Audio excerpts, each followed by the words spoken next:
Surprise! We got a stream going. So, oh my god. There is a Colonel Sanders, why did I say Colonel? Colonel Sanders dating game. Due to the fact that I am of Japanese descent, I must abide by this weird cult we have dedicated to KFC. I don't know. I don't know. I don't understand it either, but that's how it goes. That's how it's gonna be. Oh my god. I literally, like, Japan loves KFC so much. My mom brought home, like, a tiny piggy bank in the shape of Colonel Sanders holding, like, a tiny bucket of chicken. And when I die and I'm cremated, I expect my ashes to be stored in that fucking thing. That's all I could ever ask. Oh my god. I am kind of jealous of Colonel Sanders' eyelashes right now. Oh. Alright, let's... Oh boy. Let's get started. New game. Before we get started, tell us your name. Oh my gosh, what will be my name?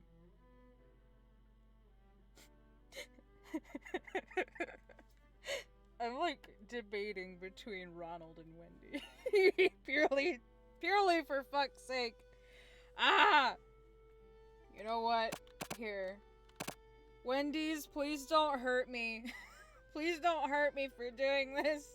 I don't tan, I burn, so anything that you say, I'm gonna be roasted. Please don't hurt me. Also, in retrospect, like, how old is Wendy? How old is Wendy? Is this legal? Fuck it, we're going in as Wendy! Oh, yay! Oh my god, they look... why does cartoon food look so good? Cartoon food always looks so good. Am I supposed to do something? Oh. Is that a BTS poster on my wall? And just a chicken. Alright.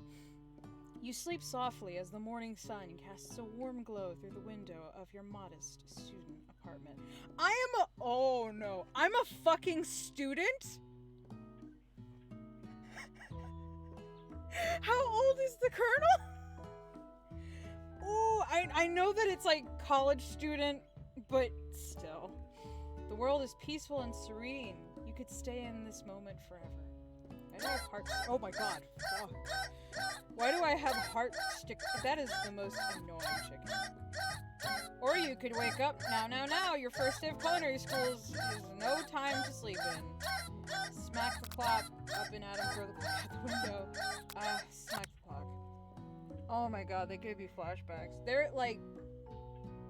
I take the train a lot to go to college, and one time I was on the train to go visit some friends, and this guy was asleep, and his phone went off, and it was like a rooster, and it kept going off. So for like 10 minutes, this dude's phone was just shouting the rooster call of morning light for 10 fucking minutes. And nobody knew what to do. Everybody was like looking at one another. It was like, should you wake him up? Should we just like turn off his phone? What do we do? Nobody knew what to do. Also, I probably should turn down the music now. It is all of a sudden really fucking loud. There we go. Hopefully I'm not drowned out. Alright, lying in bed, you stare at the ceiling, thinking about everything that awaits you at the prestigious University of Cooking School, Academy for Learning. That is certainly a unique name. Your mind begins to wander. What is that?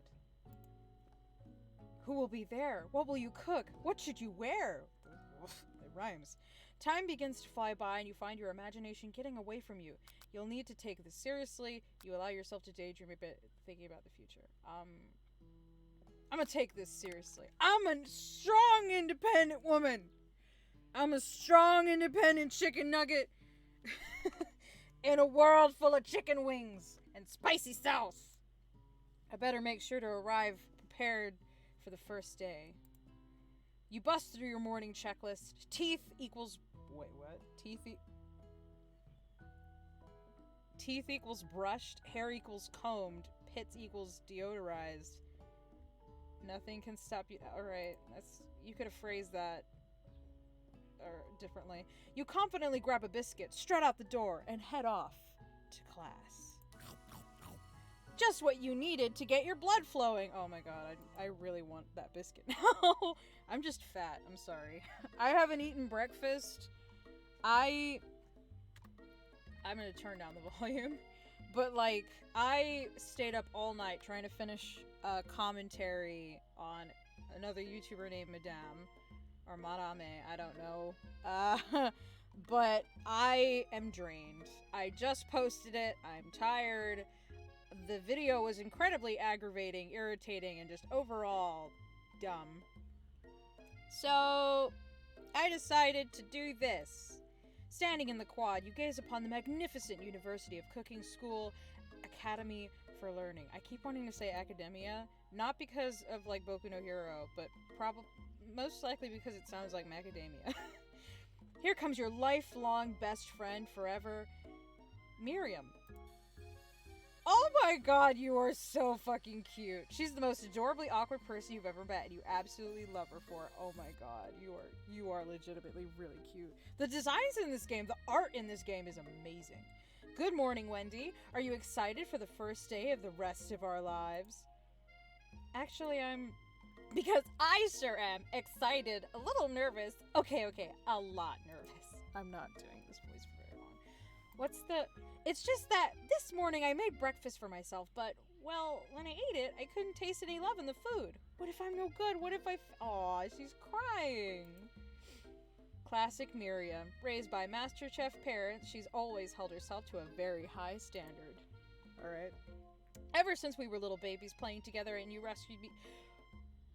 What? And you rescued me from that quicksand box? It's been clear to me that you're the most loving, caring person I know. You're going to do great. Exposition. Oh, I love it though. It's most likely they're doing it on purpose. But with the University of Cooking School, I keep wanting to say academia. Macadamia Academy for Learning's famous 3-day only semester. I wish my college was only 3 fucking days. I'm afraid of being left behind and never catching up. A sweet girl, Miriam has always had a flair for the dramatic. This summer, she got so nervous about her first kiss that she chipped a tooth practicing on a mannequin. What was that mannequin made out of? Most of them are made out of plastic.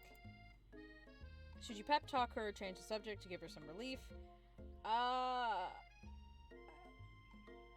I'm gonna give you a pep talk. You should love yourself. Remember last month when we saw that fortune teller and had our tarot cards read? Oh god, tarot cards. I hate them. Keep them away from me. The lady with the mask who gave me nightmares? I've been trying to forget. Yeah, same. I know she looked spooky, but she was so sweet, and she told you that you were destined for great things. Didn't really... it's not specifically for cooking, but okay.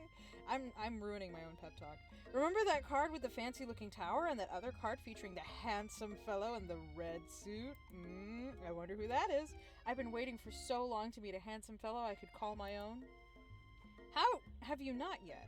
You're adorable. And I'm sure you will soon. In no time we'll be graduating and you'll be delighting the world with your heartfelt cooking in no time at all. As you talk Miriam up, you can feel her nerves begin to ease. You know what? Maybe everything will be okay after all. And if not, at least I have these killer bangs. Yeah! Can you believe I cut them myself? Also, yeah. You can definitely believe it. I can't believe it. Before you can get another word out, you're rudely interrupted when someone smacks your books and custom engraved measuring spoons out of your hands and onto the ground. We're not in high school anymore, guys. Hey! Oh my god. It's Ashley. I'm guessing that's how you read it. Your arch rival. She's totally evil, but you can't help but be filled with jealousy. She can get anything she wants and she knows it. Is she an option? Is she an option? I want to know if she's an option. Hello, Ashley. Oh, I didn't see you there, chicken shins. How fucking dare you? Although you have magnificent thighs. you leave Wendy's out of this. Wendy's shins alone. They're perfectly normal shins. You can't stand Ashley. Even her name is annoying. You know for a fact that it's actually Ashley. Oh, I'm pronouncing it right. But she had to add extra letters to make herself feel better than everyone. Actually, I might be pronouncing it wrong. If anyone here knows what perfect shins look like, it's us. What? We're not We're not going to let you or your really weird insults get to us. Damn, she thick. Across the quad, you see Ashley's best friend, Von the Mon... Van the Man or Von the Mon has stopped to look at his own reflection in the mirror. His pants are so tight, you can see him casually working out his glutes while he styles his hair. No lie, they're rockin' glutes. Ahem. Bon. Oh my god. I only know of JoJo because I have 2 friends that won't stop sending those fucking memes in the chat. That's the only reason why I know anything about this anime. You ring. I won't deny though, I love the art. You've never been sure what their arrangement is, but as long as you've known them, Ashley and Von have been just as close as you and Miriam, but substantially more devious. I can't believe that University of Cooking School Academy for Learning would ever allow people like you to attend as students. I know, right? You'd think they'd just hand us our diplomas now. You look like you work at Burger King. A Burger King that has a stripper club in it, but you know, you get my point. Or maybe hire us as professors. You amateurs could learn a lot from us. I do not feel like doing different voices. With the first day of school about to start, there's just not time to properly tell these 2 off. So you resist the urge. Let's go, Miriam. Psh, see you later, losers. Okay, you just fucked up our chances. Aww. As you approach the door, you see a goofy-looking kid pushing hard against the window directly next to it. Aw, you're so cute. Pop? Oopsie. Aw, I think it's broken. You reach forward and easily pull the door open. That should do the trick. I love you! Oh god, I sounded like Ted. I love you! I think you mean thank you? My name is Pop. I was named after my Pop. He's old. Are you like 5? You look like you're like what, 9? I can't tell anybody's ages nowadays. Have you seen TikTok? Like, nobody looks their age anymore. Could someone like this also be a student at the school? He must be one heck of a chef. Also, his name tag clearly says Bob, but I guess he's reading it upside down. What name tag? Hi, Pop, I'm Wendy. So, are you going to make me hold this door all day? Nope. And with that, the young man walks into the building ahead of you. Is it just me, or is he kind of cute? I think it's just you. No, he's adorable. You both shrug your shoulders before following into the building. Oh, wow, this brings back memories. Also, yeah, wow, holy shit. For those of you that may not know, I attended a Japanese school for 2 years. And this is exactly what it looked like. It's one of the reasons why I can't play games like Misao, is because they look disturbingly like my old school. And one time, I watched the whole series, and winter break was coming, and I realized I had forgotten my math book at the school, and I needed it for my winter homework. So I had to go back at like nighttime and walk around the school while it was dark as fuck, and all I could think was like all the ways the main character can die in Misao, or just everything to magically turn to shit. You stand at the edge of the room unsure where to sit. Other students wander in and keep themselves busy chit-chatting. Also, why is there fried chicken, the Pythagorean theorem apparently, and the full mathematical number fuck for pi? Oh, it's a corgi!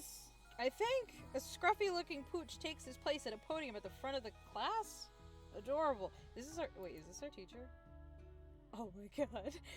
Oh my god, it is. Why is the teacher a dog? I mean, this is also based in anime, so why am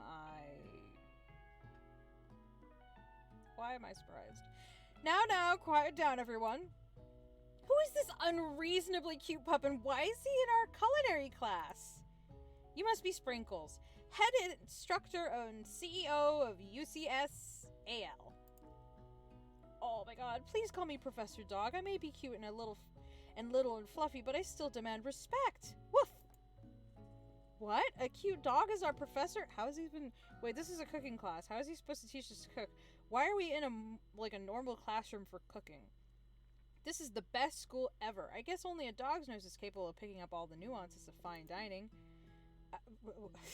Out of nowhere, wind begins to rush around you as a swirl of cherry blossom petals fill the air inside the classroom. I'm chilly. Someone close the window. And then... Oh my god! It's him! Our fucking night with chicken. He walks in. You're immediately swept up in the aura of this new student. Oh god, he's a student. And his remarkable goatee. How old is he in this game? Wait, what? Who knew anyone could be so handsome? Time stands still. It's him. If it isn't my favorite student, Harland. Colonel Sanders interrupts Sprinkles. Sorry, Professor Dog, before he can finish his sentence. Sorry, Professor Dog. Please call me Colonel. Colonel Sanders. I'm sorry. Every time I hear Sanders, I don't know why, but my mind immediately goes to Bernie Sanders. A hushed murmur rolls through the classroom as Colonel Sanders walks down the aisle of desks. Suddenly, the room is sweltering. I don't know why I'm reading it like this. Sweat begins to bead across your brow. You feel like everyone is looking at you, and you're not entirely wrong. And this over here must be sweaty. Sweats a lot. Oh, fuck you. Maybe we should open that window back up before Faucet Pits melts into a puddle and evaporates entirely. Hold on just a second. Nobody talks to my friend like that. You two both know my name. We were in the same kindergarten class. And what is it with all your really weird insults? Besides, when Wendy sweats, it's not gross, it's beautiful. Look at that shiver. I only have one option. Okay, you take a moment to clean yourself up. It's a good thing you didn't forget about that deodorant this morning. This classroom is hot, hot, hot. Professor Dog steps in to settle the class down and set some ground rules. Welcome to the... Oh, God. I'm going to give this guy a British accent because I can. Welcome to the University of Cooking School, Academy for Learning, the greatest culinary academy in the world. The birthplace of culinary legends past, present, and future. Many challenges await you. There will be tears, there will be blood. There might even be really adorable tiny food. I'm sorry if my British accent is garbage. It's been a while. And when all is said and done, there will be a battle. You will lift your sporks and compete in the broom cooking arena. Okay. Just then another student enters the classroom and interrupts the professor's rousing speech. Hi guys, sorry I'm late. I hope everyone had a good summer. I really miss... Quiet!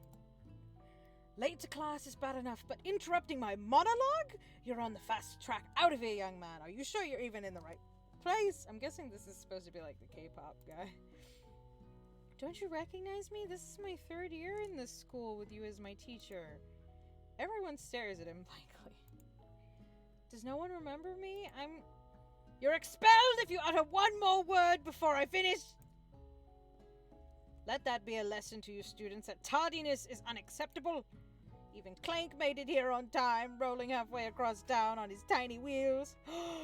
Ratchet and Clank? Ratchet and Clank? You turn to see the student Sprinkles... You turn to see the student Sprinkles is referencing, who appears to be some sort of industrial kitchen appliance. Oh, hi. Aw. The class bursts into laughter. Oh, he's so cute! Oh, Clank, you rascal. Sprinkles walks in the classroom as everyone stands in silent obedience. When he gets to you, he lifts his nose into the air and takes a deep sniff. Your diet is lacking. Based on what I'm picking up here, you definitely need a multivitamin. You should be taking better care of yourself. Oh my god, just like in real life. You've never had a talking dog as a teacher before, but Sprinkles' reputation for being smart but tough is well known. There's no comma. You decide to try and butter him up by giving him a treat from your pocket. But what kind? Beef treat, rubber ball? Chicken snack. Of course! The clues were in front of me the whole time. Chicken. You reach beneath your apron and return with a chicken snack in your hand. Sprinkles' eyes go wide as he locks onto it. His favorite. I was fucking right, boy. Hey. Well, well, well. I think there might be some competition for new star student. The furry professor immediately devours the snack, leaving your hands slick with a coating of warm doggy drool. You see the other students eyeing you jealously, but pay no mind to them. If they want to succeed in life, they should have learned the importance of carrying a range of dog treat flavors on them at all times. Don't know what would lead you to learn that, but alright, I'm not judging. Settle down, young chefs, take your seats and prepare to have your minds open to the amazing possibilities of culinary creation. As everyone rushes to claim their favorite seats, you're left standing at the front of the room. Only 2 options remain. Hey, Wendy, there's still a seat here. It seems that no one has claimed this seat next to me, if you're interested. I gotta go with my best friend. You move to take your seat by Miriam. I'm so glad to have you near me to support me through this class. Of course, you're my best friend. Who else would I sit by? Colonel Sanders? He has such a magnetic energy, and there's a seat open right next to him. If you had sat there, you might have gotten to know him a little better. I'd never sacrifice our friendship. Besides, I'm sure I'll get a chance to talk to him later in the semester. I've got 3 whole days. That's like a lifetime. Yeah, for like, what, a firefly? No, wait. Fruit flies live for like a week, I think. So you say, but now that Miriam mentions it, that Colonel Sanders is just so darn dreamy. As soon as you've settled into your desk, the professor makes an announcement. Think fast, it's time for a pop quiz. Yay, a pop quiz! A quiz about me. This incredibly important and surprisingly short quiz will tell me if you're ready for life at culinary school. Can I lose the game like right now? Keep your knives sharp and focus sharper. There, your focus sharper. Here comes question 1. If Oh, fuck.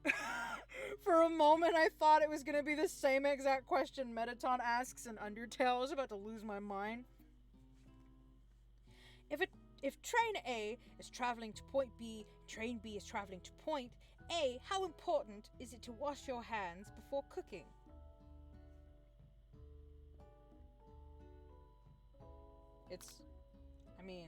Regardless of the train, it's extremely important to wash your hands before cooking. I would hope that everybody washes their hands before cooking. That's right! Forest is to tree, as chicken is to a slam dunk. A feather? That's right! What is the most efficient eating utensil ever created? Comically oversized fork? A meat tenderizer? Or a spork? I'm going with spork. That's right. What food is best for a broken heart? Anything, as long as it's prepared with love and not too much salt. Camel meat? A pancake that looks like a silly face? Anything. That's right. What happens if I pick the wrong toy? Is Sprinkles a good boy? No, he's a talking dog that teaches at college school. He's the best boy! Yes, no, he's the best boy. That's right. Your total score is 5 out of 5. Oh wow, you actually get scored.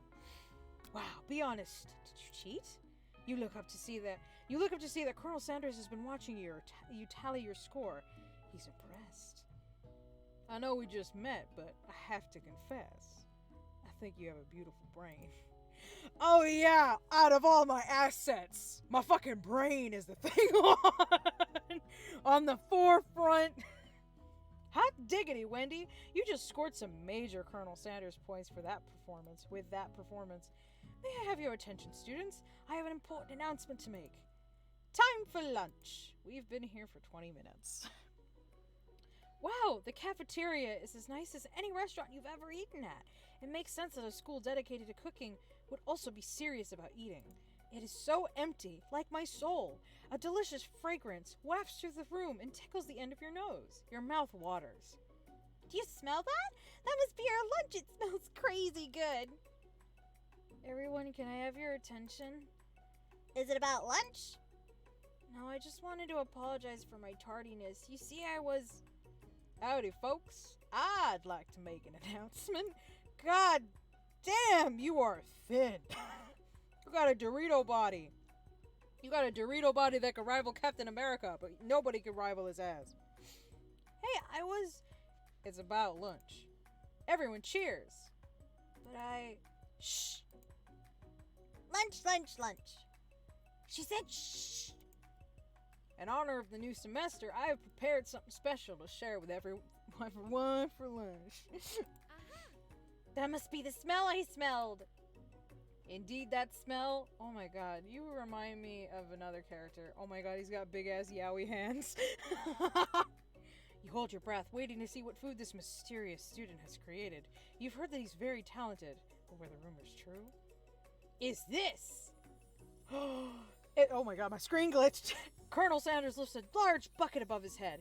Its content glimmers in the light. Now I really want fucking fried chicken. Fuck. Oh my god. Oh, fuck.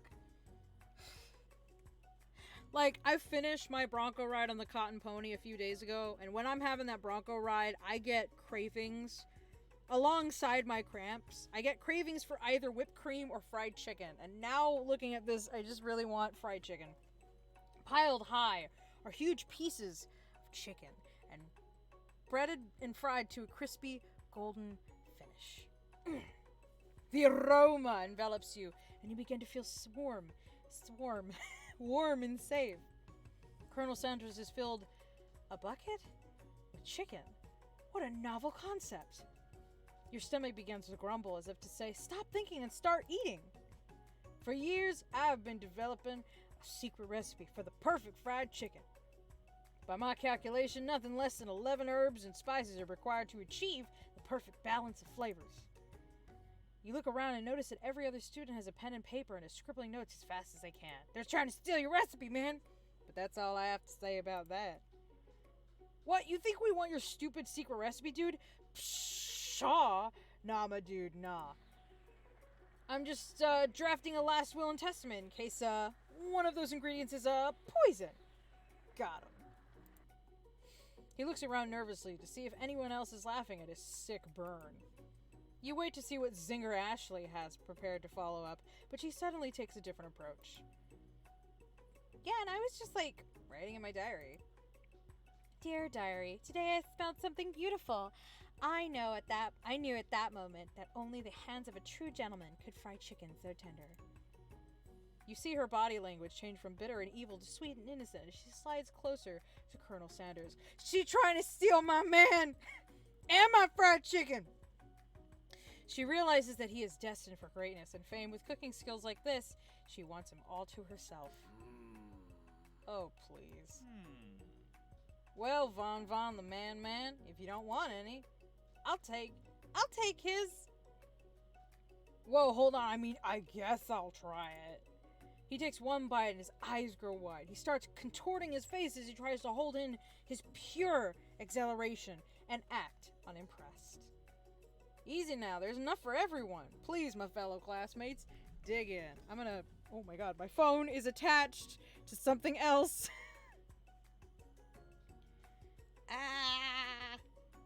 My phone is attached. Oh yeah, I plugged in my phone to charge. That's right, I'm an idiot. Oh my god! Phone, why? Why must you betray my position? Nobody must know that I have arms to which that I can hold a phone. Nobody must know. Nobody. Alright, I had to check my phone real quick. Easy now. You take one of the pieces of fried chicken out of this bucket and sink your teeth into it. It's amazing. What? Did he put weed in this? Was one of the spices weed? Just torn little fucking... I don't... How does weed work? I know nothing. Tasting Colonel Sanders' food transports you to another dimension. Alone with your taste buds gripping a drumstick in your hand, you float weightlessly. Focus your mind and meditate on this moment. Try and identify every flavor. Savor the moment. Everything that it tells you about Colonel Sanders' culinary heart. Swim toward the light. That sounds incredibly ominous. I'm going to savor the moment. The flavors in your mouth are beautiful, pure, heavenly. What a guy! I want to read it like that. Alone with the flavors, you feel something that can only be described as love. For a man, for flavor, are they the same? After tasting his food, you try to get some one-on-one time with Colonel Sanders. You approach Colonel Sanders. Colonel Sanders, I keep wanting to say Colonel. Colonel Sanders smiles ever so softly as you approach. He stops what he's doing and allows you to break the silence. Colonel, I wondered if I could talk to you for a second? Anything for a fellow chef? What exactly was on that chicken? Got a little,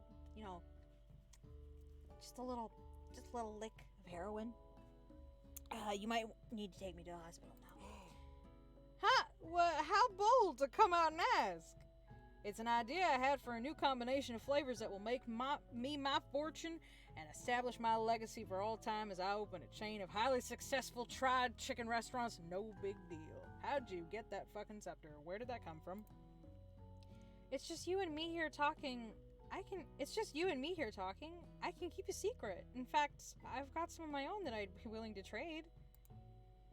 What's the rush? The semester's only getting started. There is 3 fucking days. We don't have time. Apparently it's the end of the world at the end of the week. We got 2 more whole days to get to know each other. Oh god, this is bringing Disney a run for their money. He's clearly not going to give it up easily, but it doesn't hurt to be persistent. You know what they say about secrets, Colonel? Shouldn't learning be fun? Aww. You've got moxie, I'll give you that.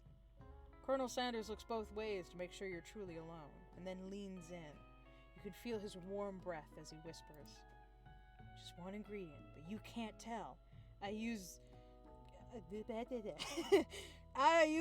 whatever the fuck that is. I use white blocks. It's something my great-grandmother taught me. Grandmother. I can't read. Wow! You'd never have guessed that. I really want to know what it is. In fact, you're not even sure where you'd get some if you searched.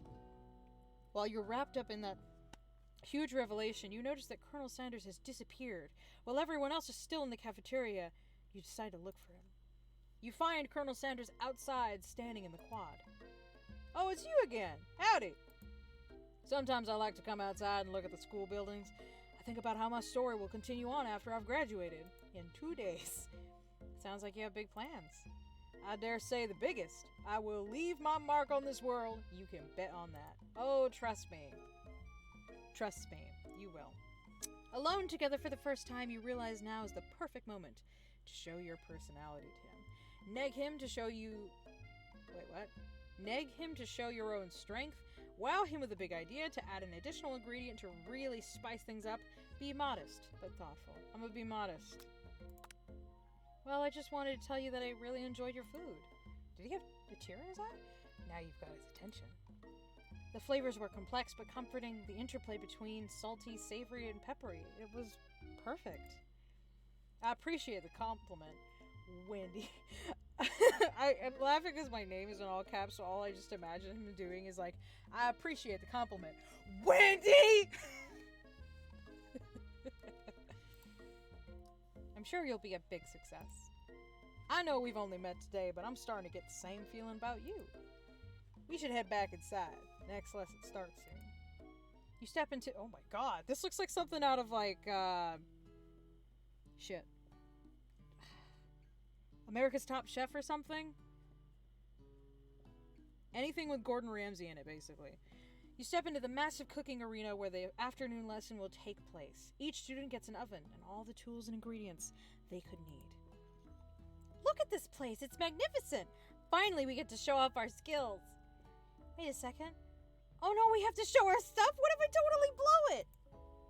You're not going to blow anything, except maybe kisses to the crowd of fans you're going to earn with your signature adorable tiny food creations. I definitely didn't read that right. Welcome, students, to the cooking arena. For today's lesson, we will be cooking with partners. Hurry up and pair off. Naturally, Miriam looks over to you, but unable to control yourself, you pounce on Colonel Sanders.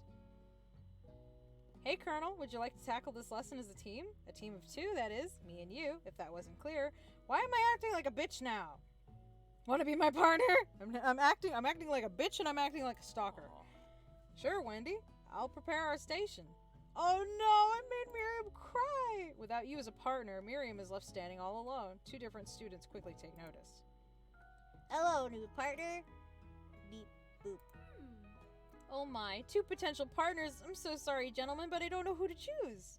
It looks like you'll have to pick for her. Friend duties can be a little awkward, but that's the price you pay for not being alone forever. Wow. Who do you want to ask to be Miriam's partner? Well, she thought Pop was cute. We'll go with Pop. Sorry, Clank, but I think Miriam will be partnering with Pop today. Oh no! Look at the baby! No! Look at the bot baby! Pop gives a big smile as he steps up to the same station as Miriam. I'm a chef. He holds up a banana and, without peeling it, proudly eats the entire thing. It's disconcerting, but Miriam is too kind to act grossed out. You're the one that thought he was cute. I love your enthusiasm, Pop. She looks at you like, really, this kid? But it's too late to change your choice now. Now it's time to focus your own cooking classwork. Alright, you two. Today's lesson, we're going to keep it simple. Pick a basic dish and divide up the steps.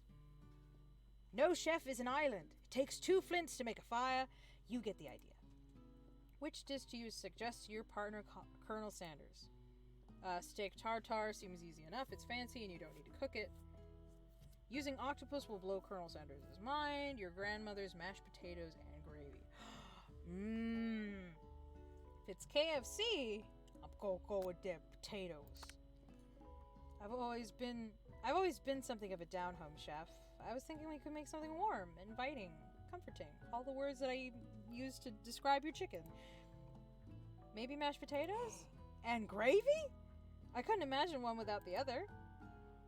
Colonel Sanders casts a coy look at you, causing your whole face to go beet red. Embarrassed, you quickly turn away.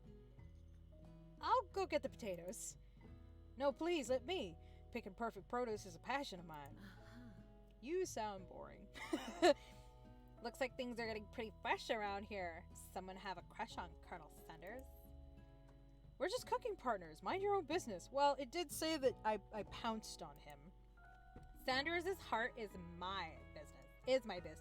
And you'd better keep your fingers off my man. Oh, hell no. I had it. I don't think that joke is appropriate. Did someone call for me? Oh my god. Oh my god. No, geez, Bon Bon. While I'm over here crushing Wendy's dreams, you're supposed to be taking care of our classwork. That was the deal, remember? Colonel Sanders returns, arms full of peeled potatoes. How'd you peel them all so fast? He tosses them into the boiling water. Oh my god, what is happening to the music right now? I'm gonna turn it down a little. Oh my god. What is going on with the music? Water and turns his attention to you and your old friends. Oh, howdy there, Ashley. Von, are we working in a quartet instead of a duet now? Actually, no. It looked like Wendy was struggling, so we offered to give them a hand. You know how it is. These young amateur chefs need a lot of mentoring. I was going to say, Colonel Sanders, maybe I could also teach you a thing or two about fancy food. Maybe one day you might be able to get up to my level. Doubt it. Don't be rude, Bon Bon. Oh, that's her skin showing through like the little chicken. Oh, that's kind of cute. I kind of want those socks now. Personally, I have no doubts whatsoever about Colonel Sanders' ability to concoct creations worthy of admiration. After all, your fried chicken was quite spectacular. What the fuck is this music? What is happening? Like, it's good, but why now? It's like a Pokemon battle on, like, ecstasy. But Colonel, if you ask me, I might make a better partner for you than this thing that has positioned itself at your station. Don't you feel deep down that we cast complementary shadows? We fit together, like a thigh and a drumstick. It just makes sense. Nothing about this makes any sense, but one thing is clear. She's coming for Colonel if you don't watch out. Ashley is really going at you hard. You need to ask for some backup here before things get ugly. Turn to Colonel Sanders, hunk of hunks, in your time of need. What? Turn to Miriam, your forever bestie who always has your back. What does the first one mean? Turn to Colonel Sanders, hunk of hunks in your time of need? I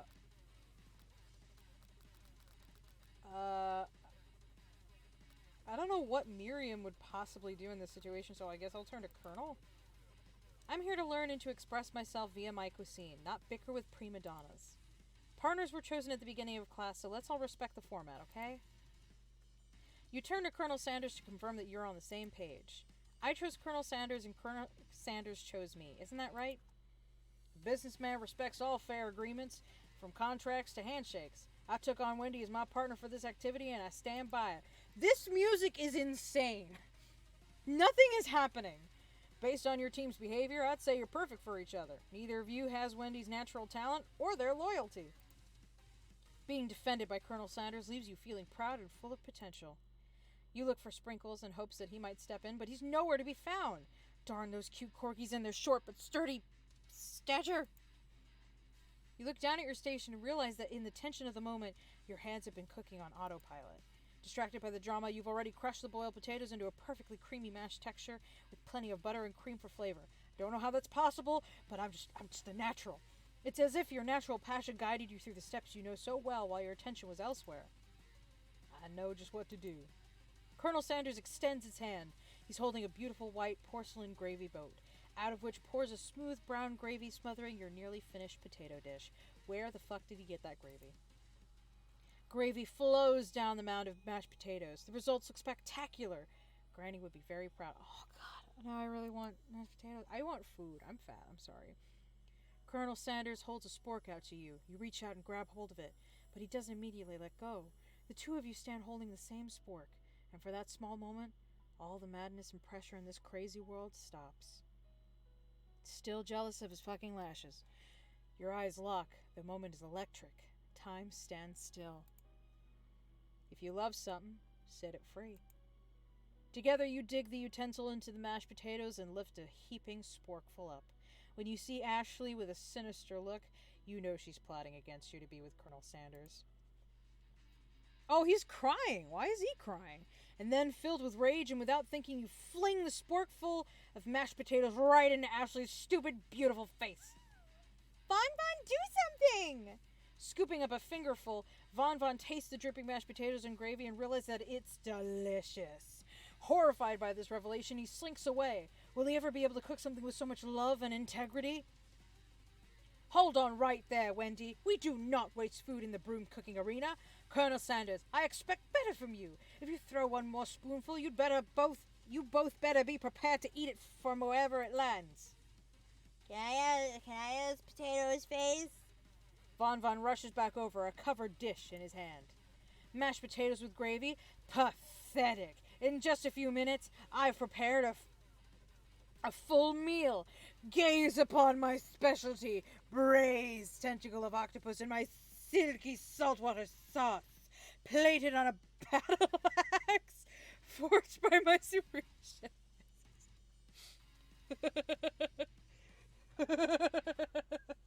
I've seen food served on a roof tile. That's the most spectacular I've seen.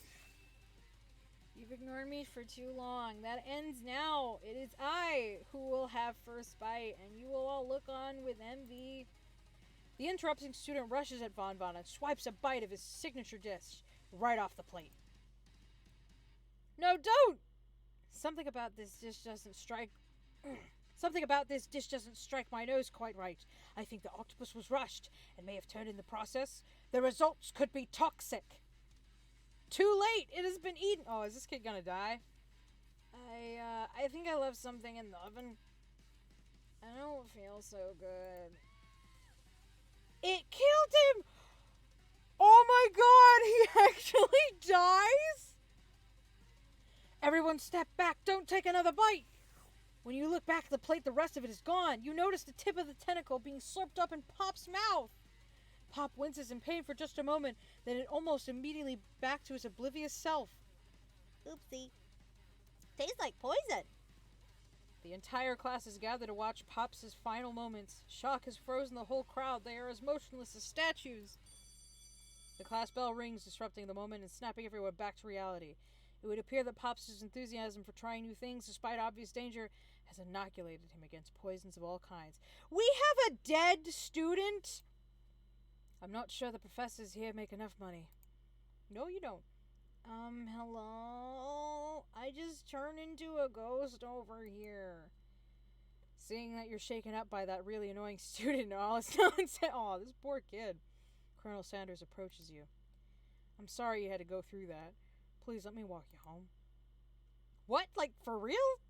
Oh, wait. What? Oh, that's the ghost. What? Like, for real? Come on.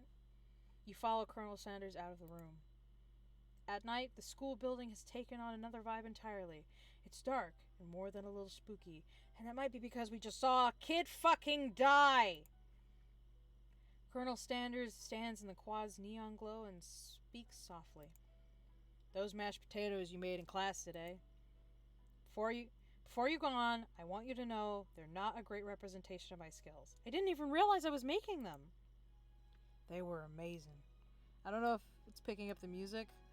I don't know. The music is really weird. Sometimes it's like way too loud and sometimes it's way too quiet. They were amazing.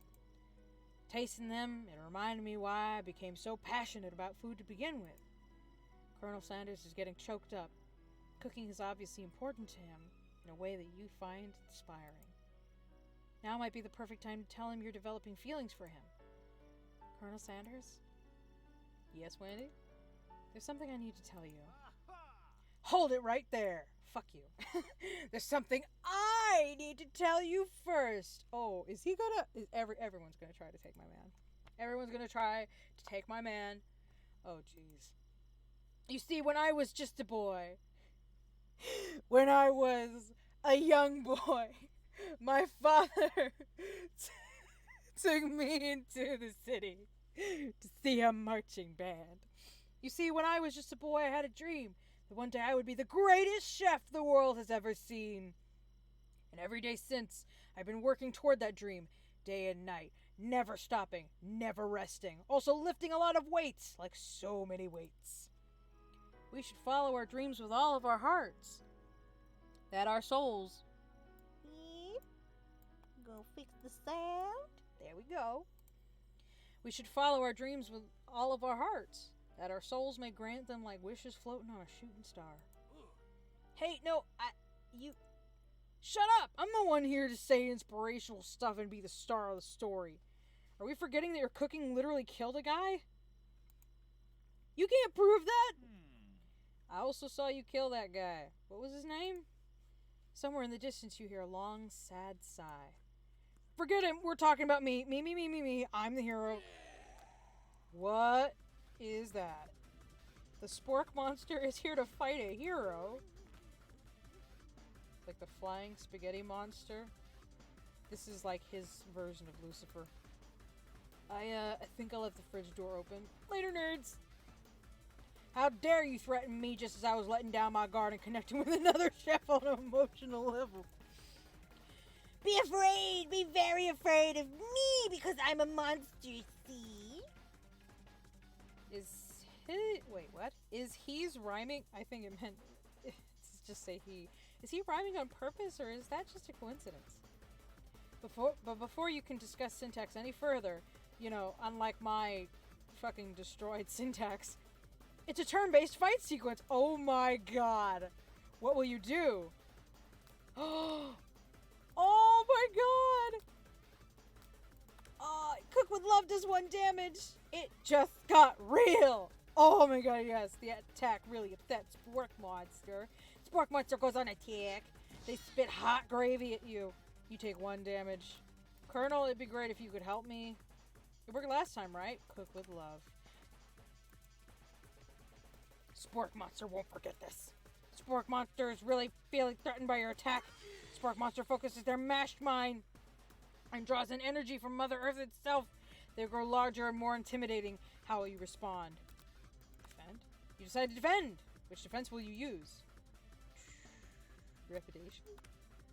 You hold your head between your hands and mutter, "This is not happening. This is not happening." Spork Monster is no quitter. Buffed up and ready to rumble, they go on the attack once again. Spork Monster uses Utilitensile. You take 2 damage from the attack. If you take much more damage, you're not going to survive the battle. I'm a cook with love. Cooking with love. There's oozing cheese sauce under the lawn of the quad. I wonder who's going to have to clean that up. Feeling vulnerable, Spork Monster prepares for the ultimate attack. Rounded Edge. Vile villain, your reign of terror stops here. Colonel Sanders summons the energy of 1,000 chickens. Power pit.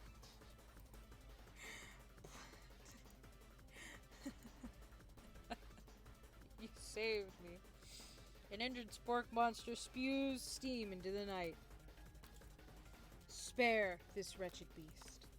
You manage to tamp down your disgust at the sight of this gnarly beast long enough to realize that he's still a living creature with a pure soul who deserves your pity, not your wrath. I got done playing Undertale, so yeah. Begone, beast! Oh, that's mighty. Oh, God. Begone, beast. And don't you dare come back for a follow-up encounter tomorrow. I won't forget this, and I certainly won't be back like you said. Spork Monster scuffles off into the night. The defeated monster left behind a special item. It appears at first to be a cookbook, but upon closer inspection it's so much more. It's a book of magic spells with a golden chicken on the cover. You open the cover and find a library card tucked inside. The last name to have signed it out is Borko. Borko. That name sounds strangely familiar. Your blood is pumping as you stand in the quiet of the night, holding the mysterious book in your hands. As you come down from your battle buzz, you realize that your final attack has left you completely depleted. The world around you begins to fade. Without any energy to keep your eyes open, darkness overtakes you. The image of Colonel Sanders flashes before your eyes as you fall asleep.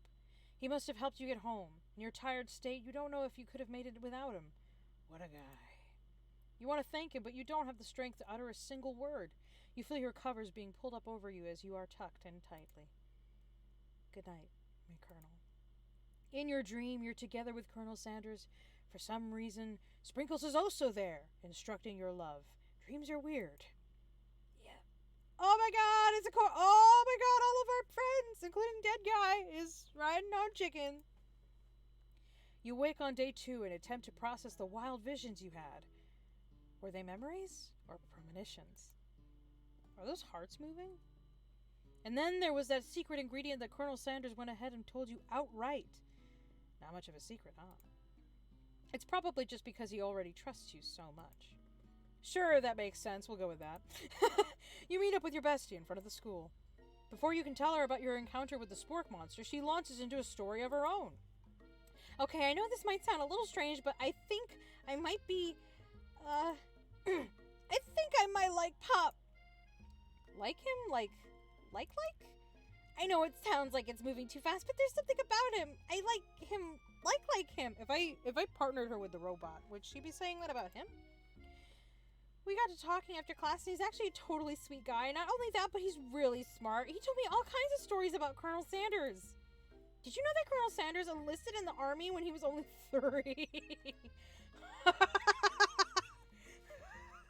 It's like every anime meme where it's like how kids look in like how 12-year-olds look in anime compared to what they look like in real life, and they're like all fucking buffed up and shit. Did you know that Not only that, but he found a special unit of super soldiers who all wear the same hats just because he put a hat on one time and thought I looked super cool.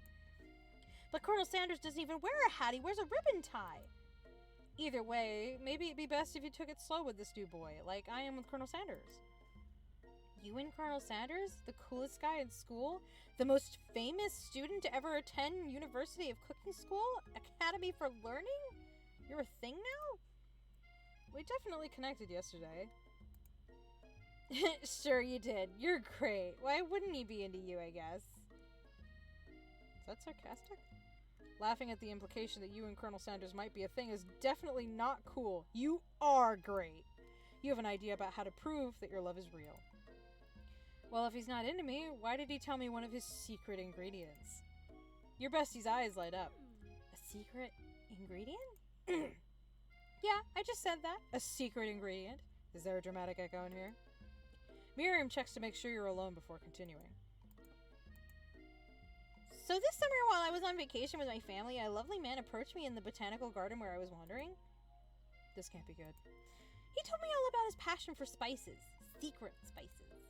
The man even gave me some to show me what he meant. He said it was a powder created from super duper rare dried flower petals, and that if I did him a big favor, I could have some of my own. Please, Miriam, don't tell me. So I filled my suitcase with them and brought them home. He was so nice, he even met me at the gate when I arrived. Later, when I cooked with them, a very strange feeling came over me, and the flavor was unlike anything I'd ever tasted. I think you're being very liberal with the meaning of spices here.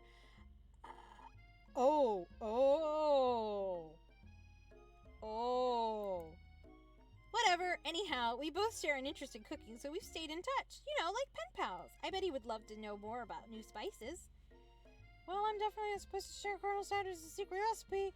Also, I made a drug joke earlier. I didn't know this would actually happen. And besides, I only know the one ingredient, so I doubt it'd be much use to anyone. Please, please, please! I would mean the world to me. No one has to know it came from you or from Colonel Sanders. What do you think? Should you protect Colonel Sanders' secret or share it with your bestie? Tell her the ingredient Colonel Sanders told you, make up a fake ingredient. My friend has to respect the fact that, people have secrets, so I'm gonna make up a fake ingredient. You quickly think of a fake ingredient name. I don't know, how about, it was an Eye of Newt? I know it sounds like some kind of witch's potion, but what can you do? Eye of Newt? Wow! Her eyes light up imagining such a thing, and you figure that you've satisfied her curiosity and she'll move on. However, she immediately turns around and does some thumb typing on her phone that you can't quite see. That's probably not good. Before you can ask her to confirm that she was definitely not texting secrets to other people, you're interrupted. A wind rushes in. Cherry blossom petals fills the air. It's, oh my god, he's on a fucking horse. It's Colonel Sanders. He's arriving at school.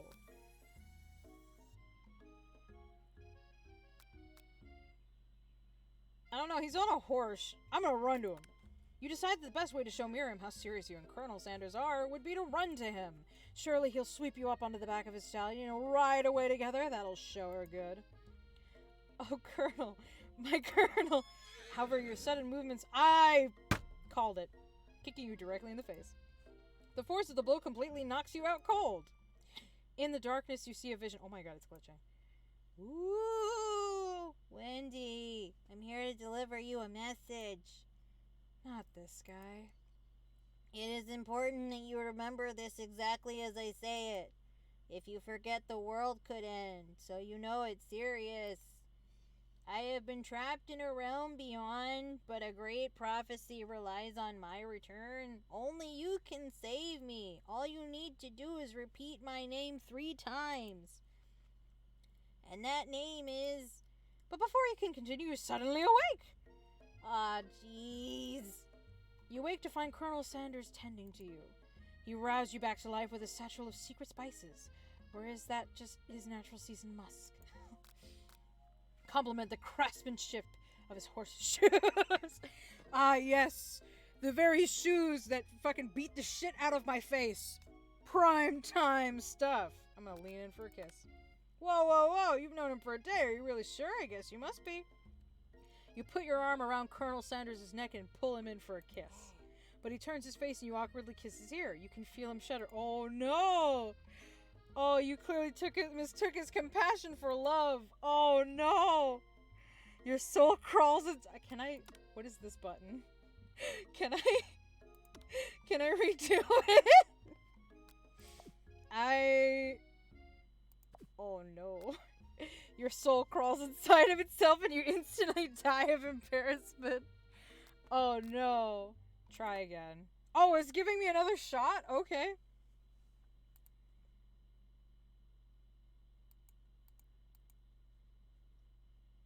You awake on day 2 and attempt to process the wild visions you had. Were they memories or premonitions? Oh, okay, so this is the same stuff. Oh, okay, we already know this. Skip.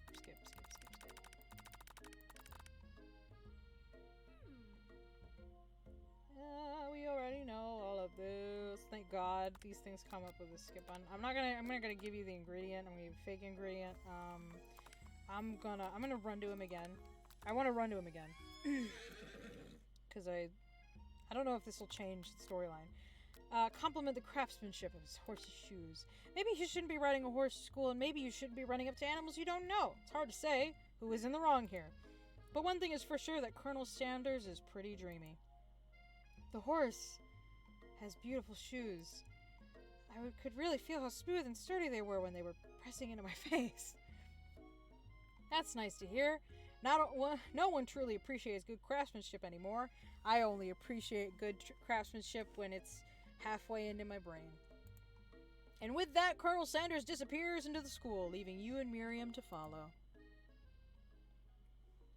When you enter the classroom, you can see your 2 rivals, Ashley and Von, are doing something bad. By the way, they're hiding. You know it must be really bad. Like counterfeiting recipes bad, experimenting with restricted ingredients bad, summoning a demon bad? You try and get a peek over Von's hulking shoulder. But he sees you coming. Whoa there, little one. I'm not sure you're ready to handle this. Why don't you make like a bee and mind your own wax, honey? Tell them to stop acting mature, act like you're not interested in them, but really try and get a close look. Why not? Yeah, sure. You sit near the rivals, but leave your back turned to them. You even hear Von mutter something that sounds a bit like a magic spell. However, he notices you eavesdropping. You try and cover your tracks and improvise an excuse. It's time for class, and you're distracting the rest of us who want to learn. Now you've upset them. Oh, and you're the emperor of cooking, are you? You make the rules. I'm not sure you know a good meal if it ate you. Being the best chef in the world takes more than just culinary skills. It takes creativity. It takes panache. And it doesn't hurt to use a little evil. You finally get a look at what it was they were hiding, and you instantly recognize it. It's a book, just like the one you found after your encounter with the spork monster. That's the same book that I found last night on the quad. Ashley immediately elbows Von, who hides the book behind his back. I don't know what you're talking about. The book is a family heirloom, and its content are secret. You notice that they haven't just been studying the book. They've got Pops pinned to the wall, and they're tossing potato skins at him as he tries to catch them in his mouth. We're playing. Before you can dig in any further, you're interrupted by the arrival of more students. It's almost time for class. Beep, beep. Clank must be running late. He's in such a hurry that it rolls right over Von's meaty foot. Hey, watch it, you bucket of bolts. You watch how you talk to him. He didn't do anything. Whomp. What do you think who do you think you're talking to? I've never heard such a language. Not even from a standard stand mixer. Womp womp. No, your mother was a stand mixer. I don't have no idea. Where Von jumps to attack Clank, but Clank shocks Von, sending him flying across the room. Oh, you're creepy. Protect me, Colonel Sanders. These crazed men are about to come to blows. I think it must be over me, but I'm not interested in either of them. Ashley's tone is completely changed in an instant. She bats her eyelashes at Colonel Sanders. Surely he must know that this is a ruse, right? He's got his staff out. That didn't come out right. But he's got his staff out. Gentlemen, get a hold of yourselves. Save it for the arena at least, or don't. Honestly, why do I care? I've got lofty career aspirations to focus on. Maybe I can help you with your business plan. Just then, Sprinkles arrives to signal the true start of the class day. He's panting, which doesn't seem that abnormal. He's a professor, but he's also a dog. Students, please take your seats. I apologize for my late arrival. I spent the morning chasing a car all around town. My tiny legs are very, very tired. Oh god, watching corgis run is the most adorable thing. But here I am now, and I hope you're ready to learn. Rub his furry dog belly, he loves it. Sprinkle stops in his tracks and sniffs the air around you. Something has him in a trance. It's the scent left on you from Colonel Sanders. Sprinkles jumps on you and licks your face. Down, boy! Down! A floppin'? That command shouted by Colonel Sanders has snapped Sprinkles out of his trance. I wonder what's up with that. Sorry, I got a little carried away. After he catches his breath, Sprinkles regains control of the classroom. Without further ado, we will review the global history of my favorite fowl, the chicken. You want to pay attention to the lesson, truly you do, which is why in 1776, at the signing of the Declaration of Independence, it was a chicken who first signed their name. But you can't help but daydream about Colonel Sanders, and you miss most of the important parts. When you come to, Sprinkles is holding a tray of food in front of you. Well, Wendy, naturally this appears to you to be a sample platter. Which item do you want to sample? A shimmering pepper, sure. A brightly colored pepper. Oh, is that a habanero pepper? A brightly colored pepper stands out from the other items. It sparkles in a most eye-catching way, so naturally you reach out, grab it, and eat it right away. However, your body's not prepared for the heat. It's a habanero. The pepper has triggered an intense spice hallucination. It feels like forever as you trip through the universe. My friend. Ooh. This guy again? I'm here to give you an important message. You must avenge my death and fulfill your destiny. Technically you killed yourself. I mean, like, you ran up and ate the food. I mean, surely you didn't know that it was going to kill you, but still, you ran up and grabbed another, person's food. All you must do is... I was saying, to fulfill your destiny, all you must do is... Sorry, I think I've had some spice stuck in my throat. It's fine. I'll work through... Actually, I actually do need some water. So much reading! To fulfill the prophecy, you must... You feel yourself begin to regain consciousness. You poor kid. Aw, man. You come to and find everyone is staring at you. That pepper was the last of its kind on Earth, and now it's gone forever. You think to yourself, geez, I should pay better attention. We all make mistakes. I'm sure he'll forgive you someday. Come on, it's time for lunch. How in the world was I supposed to know? Before anyone can relax, the cafeteria lights dim. And your rivals enter to make a dramatic announcement. Today's lunch will be prepared via timed competitive cook-off. The level of theatrics with these two is off the charts.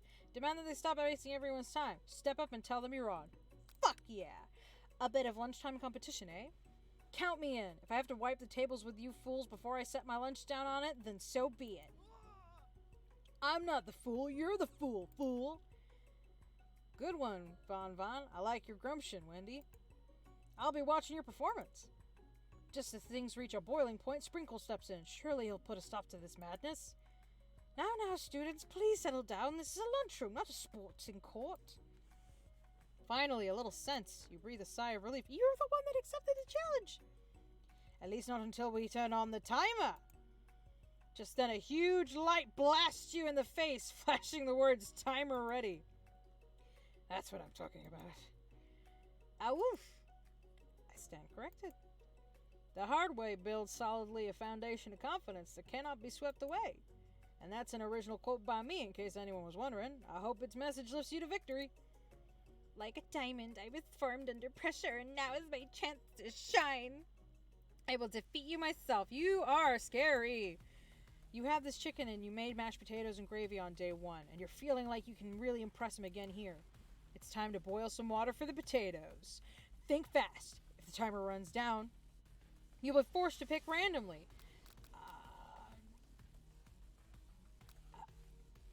Fahrenheit. That's wrong. What were you thinking, Wendy? Get your head in the game. You're going to need to season this chicken before you cook it. You don't know Colonel Sanders' recipe exactly, but you have an idea. How many?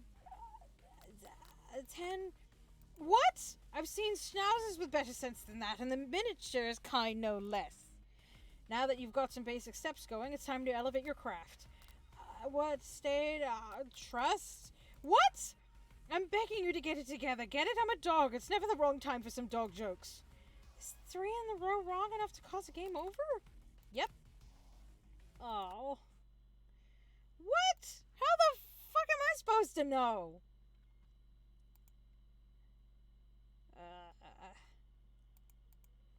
Yeah. Yeah, I know.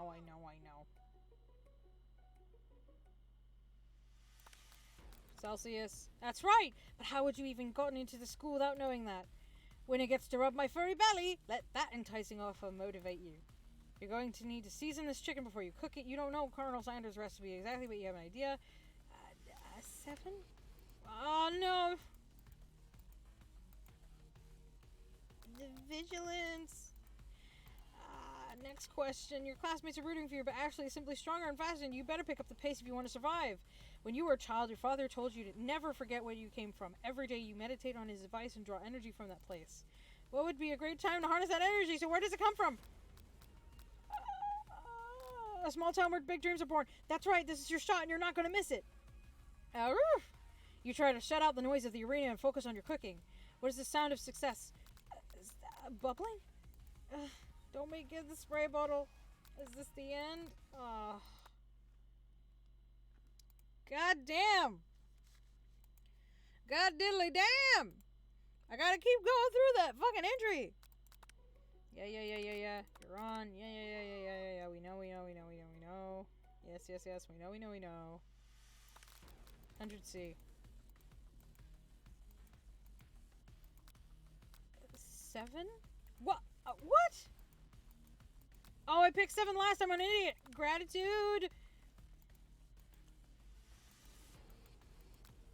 A small town. Try to shut out the noise. Sizzling?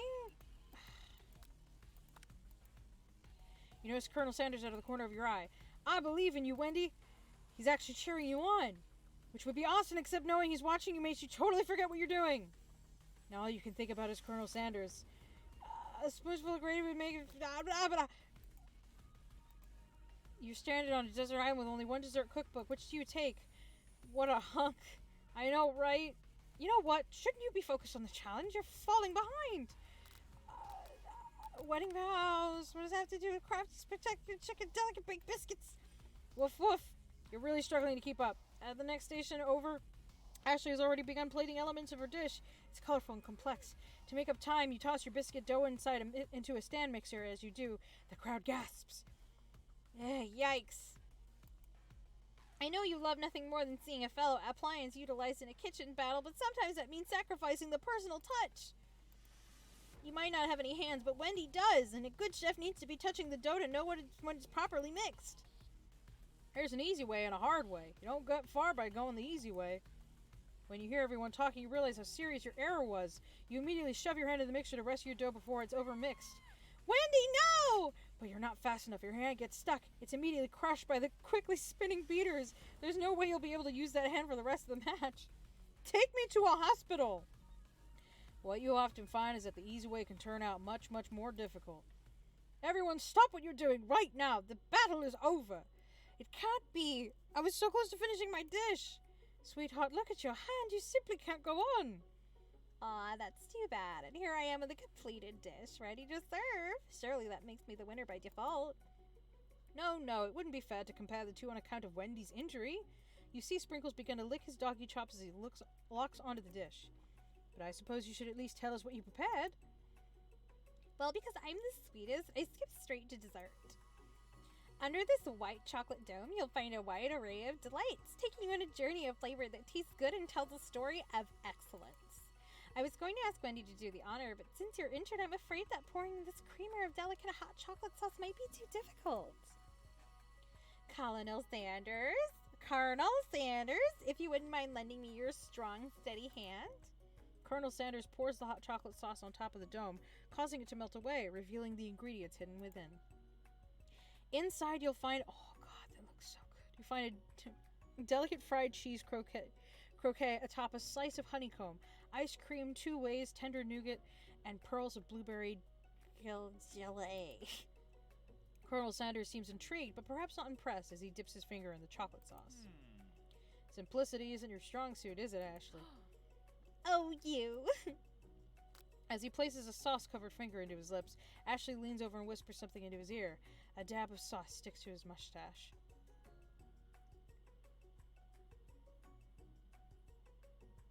I'm gonna internalize my rage.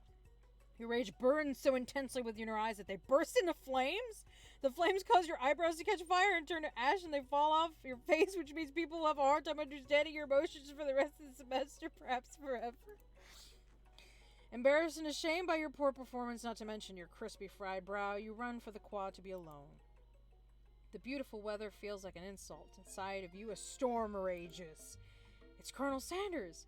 He's probably here to tell you that he and Ashley are in love and have decided to get married. And he won't even ask you to cater his wedding because you're a terrible chef and an awful person. You try to hide from him, but he approaches you directly. I know you're hurting right now. Not just from the devastating loss, but from that run-in with the mixer and that small fire. We should get that checked out. I'm fine! Can't you just leave me alone? I'm a loser. I'm not fit to fill your fryer. I thought it was the other way around, but alright. I'll never be a master chef. Failure is a part of life, not just for you, but for all of us. Do you think I've never failed at any time before? That's exactly what I think. Well, then think again. I wasn't always the man you see before you enrolled in culinary school, incredibly handsome, successful, motivated. Well, handsome, sure, I was born that way. But I've walked other paths and arrived at dead ends. I was passionate about life, but I failed as an obstetrician. I was passionate about justice, but I failed as a lawyer. I was passionate about livestock, but I even failed as a mule handler.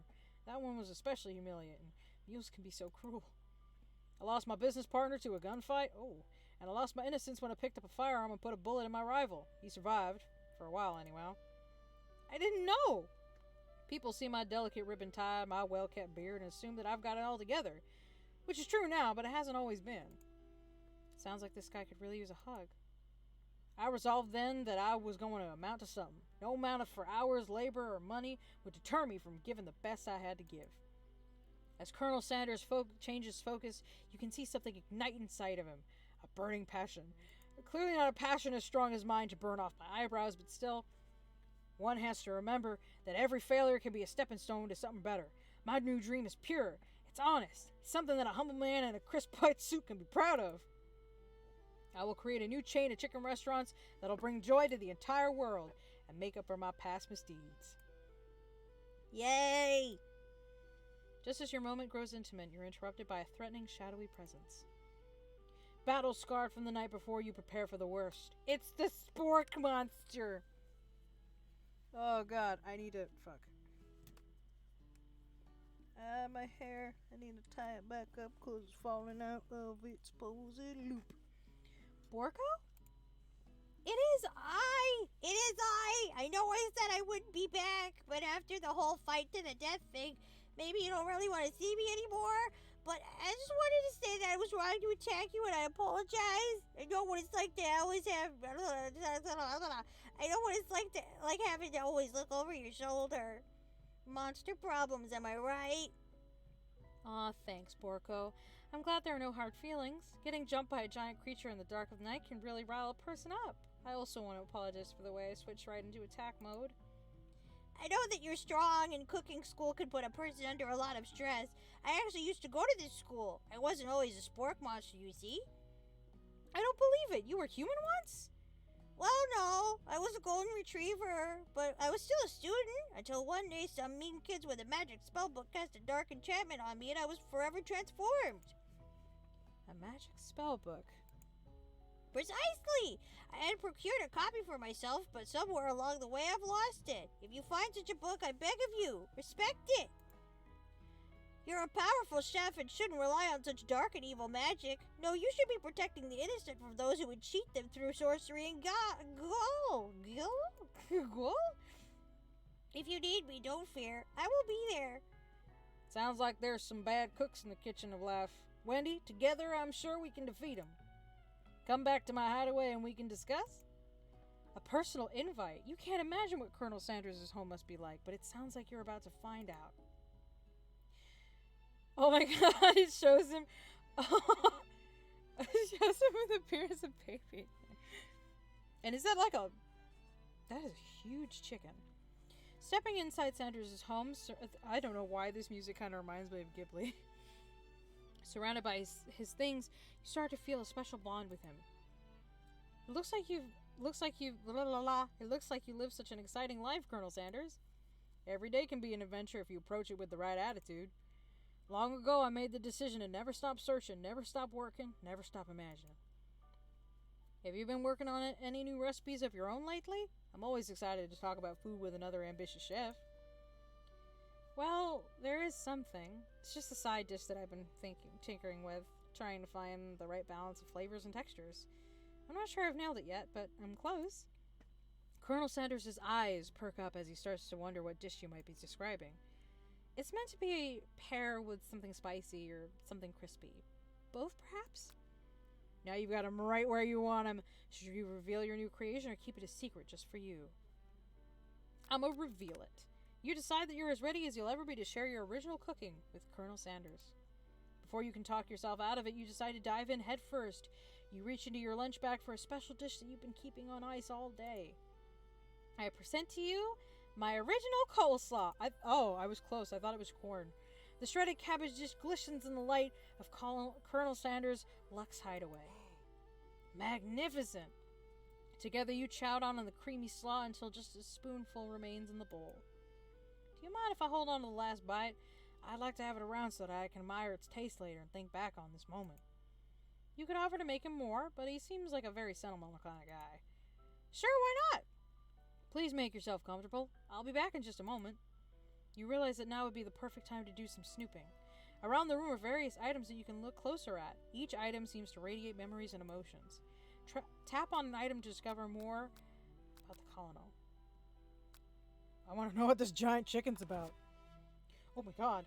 You notice a very realistic stuffed chicken sitting on the corner table. When you pick it up, you realize it isn't just realistic, it's real. Taxidermy must have been important to Colonel Sanders when it was alive. A little note clipped to the chicken's foot reads, "The true state bird of the great state of Kentucky." Tap on an item. How about this? You gaze out the window across the vast lake and mountain range beyond. Just in the... Are you thinking about heading out into the world on a quest to avenge my death? Wait, what? I never even learned your name. Why would I avenge you? I could just tell you my name right now. It's... Can't you see him in the middle of something? You open the window a crack and the ghost of student is swept out with a breeze. A lock of silver hair is woven through the teeth of the comb. Upon further inspection, you realize that the hair therein isn't just silvery in color, it's actually made of spun silver. A scented candle, you pick it up and try to identify the smell. Power tool? Freshly starched collar? Piece of wood floating in a lake? Summer of 69? No, it's one of the secret recipe ingredients. It's... Yeah, hi. One of the framed photos shows an old man who looks a bit like Colonel Sanders standing with a friend. They hold fried chicken drumsticks and appear to be cheersing them. You look closely and see that there's a short inscription. I wonder who my friend Pete is. You take a closer look at a large urn sitting on a nearby pedestal. There's a plaque on it. It's dusty, but when you wipe it off, you can read the inscription.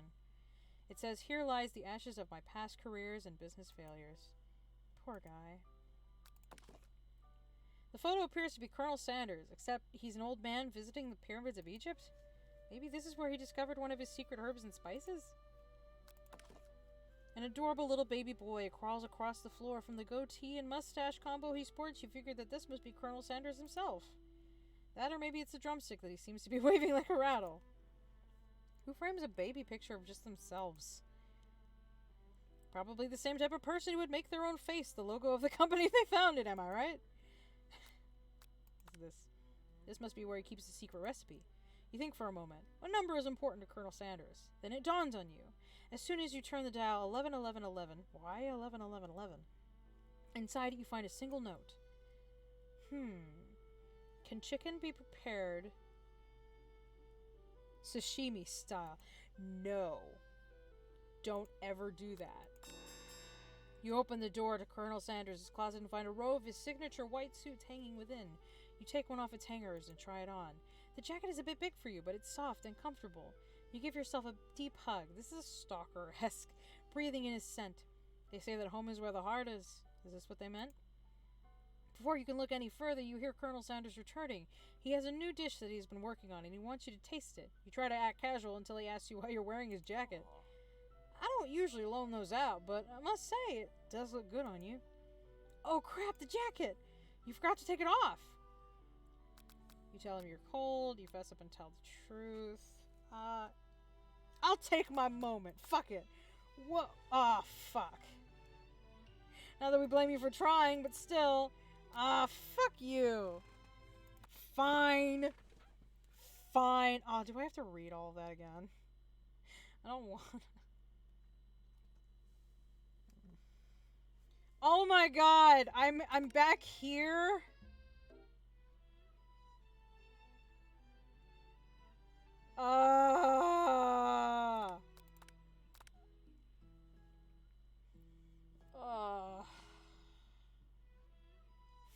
Fine.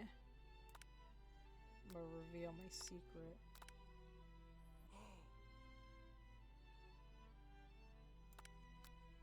What was it? There's this. No, it was this. So this? Okay, I guess every, like, third item opens the door, maybe? I just want to do this just in case.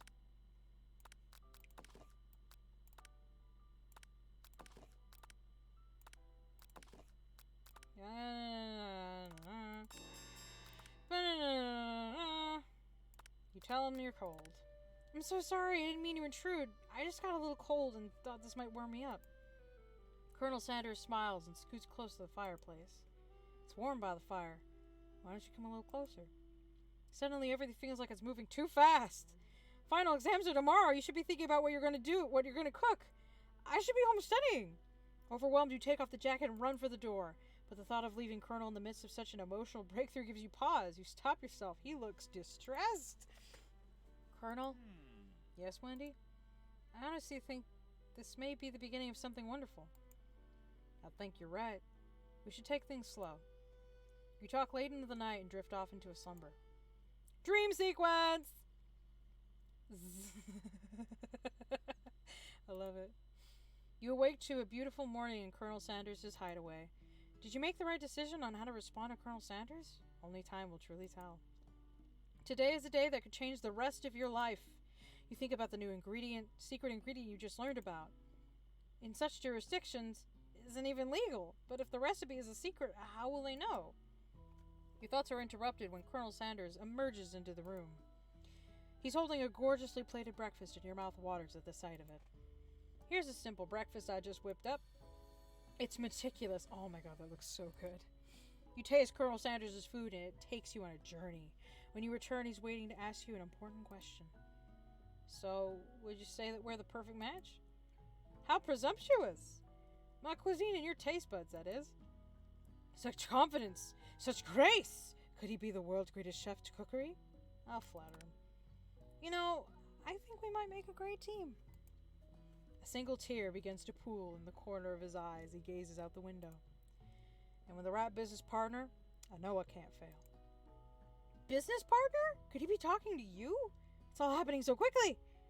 Overcome with emotion and confusion, confused by your feelings, you're on the verge of tears, unable to speak. The only answer you can find is to run out the door and get home. There's still... Oh my god, I had a burp. There's still one more day of school after all. The University of Cooking School Academy for Learning waits for no one. You get home to find something very surprising. Your best friend is there waiting for you. Where have you been? Because I had one heck of a night. Oh my god, why do I need a burp now? I've been desperate to talk to you about it, but I couldn't find you. I got worried that something happened to you. It's okay, but now that it turns out you're fine, I can finally get you up to speed on the saga of Miriam. Sure, but you will not believe what happened to me after school yesterday. I went on a date. I think I can believe that. Since I'd been partnered up with Pop, he asked me to go out with him. Of course I told him you'd better harness those wild horses, young man. I'm not that kind of girl. But he was just interested in spending some one-on-one time together and getting to know me. So I said, yeah, sure, I can get to know the little guy. Long story short, he took me to his favorite shush house, but things quickly spiraled out of control. Did she just say shush house? As if that's a thing people just say? What is that even referring to? And now I'm not even sure where we stand. Wait, what is a shush house? What is a shush house? Is it even on Google? Shush house. Is that a thing?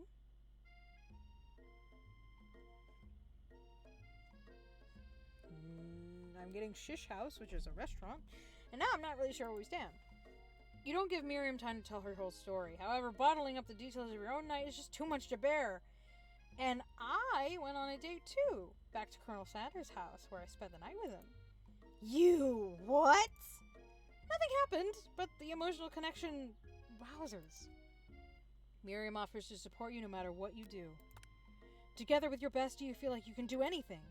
When you arrive at school, you encounter your rivals at the quad. You can tell from a distance that they're picking on Pop, though he himself might not quite grasp that fact. Because, he's Pop. What's a swirly? It sounds delicious. Oh, it's great. I'll order you up one right away. I'll have my swirly with sprinkles, please. Sprinkles is a dog and a treat. You can get your swirly dip too. Why don't you pick on someone your own size? Because I'm literally the biggest person at this school. There's that horse that Colonel Sanders rides to school, but who would dare pick on such a gentle and beautiful creature? You got some nerve, Wendy, suggesting I pick on a defenseless horse. Now you're twisting my words, and I won't have it. You clench your fist, but the injury from yesterday's mixer accident makes you wince with pain. Doesn't look like you can go on cooking like that. Might as well just give up. I'll never give up. Ever. I'll just use my left hand. Colonel Sanders arrives just as it appears things are going to close to boiling over. A naturally intuitive person, he senses that something has been going on. Is everyone excited for the final day of school? Wendy, how's that hand feeling? I'm sure you'll be back in fighting form by this afternoon. Aren't you concerned about my hands, Colonel? Yesterday I almost broke a nail winning so hard. Technically, I don't believe a winner was decided, but your presentation was quite impressive. What is he doing complimenting her? But what about the flavor of my delicate, warm, gooey chocolate sauce? It was clear that you're passionate about how your food is received. That's a lot of words to say. It was bland. Excuse me, Wendy. I am more than capable enough to speak for myself. Maybe you could tell more of your thoughts as we walk into class, Colonel. I'm always interested in discussing the fine art of fine foods. See you inside, Wendy. Annoyed by Colonel Sanders' inability to see Ashley for who she really is, you walk across the quad to get some distance.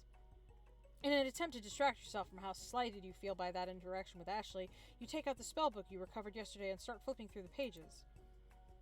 Whoa, what's that book? It looks like bad news. It's just something I found lying around. It would appear to be some sort of grimoire, but I don't really believe in that magic stuff.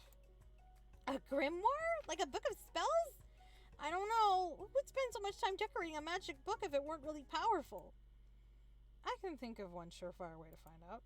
You open to a page covered with arcane warnings. Cast only in case of extreme emergency, it says around the edges of the page. I could use this spell here that says it will erase anyone I choose from all of my memories. If I scrub out Colonel Sanders, it would probably help me focus better on the upcoming final exam. That is way drastic. Could you do something else? Like anything else? Not rooted in dark magic? Maybe tie a string around your finger. Okay, fine, it is drastic. But desperate times call for desperate measures. You've got a memory erasing spell sitting right in front of you, and a pretty good excuse to try it out. I'm not gonna do it. You take your friend's advice and put the book away. It's almost time for class. Sprinkles is already in the room waiting for the students to arrive. He clears his voice to make a quick announcement. I want you all to know I feel something of a dog moment coming on, but I assure you it's nothing to be afraid of.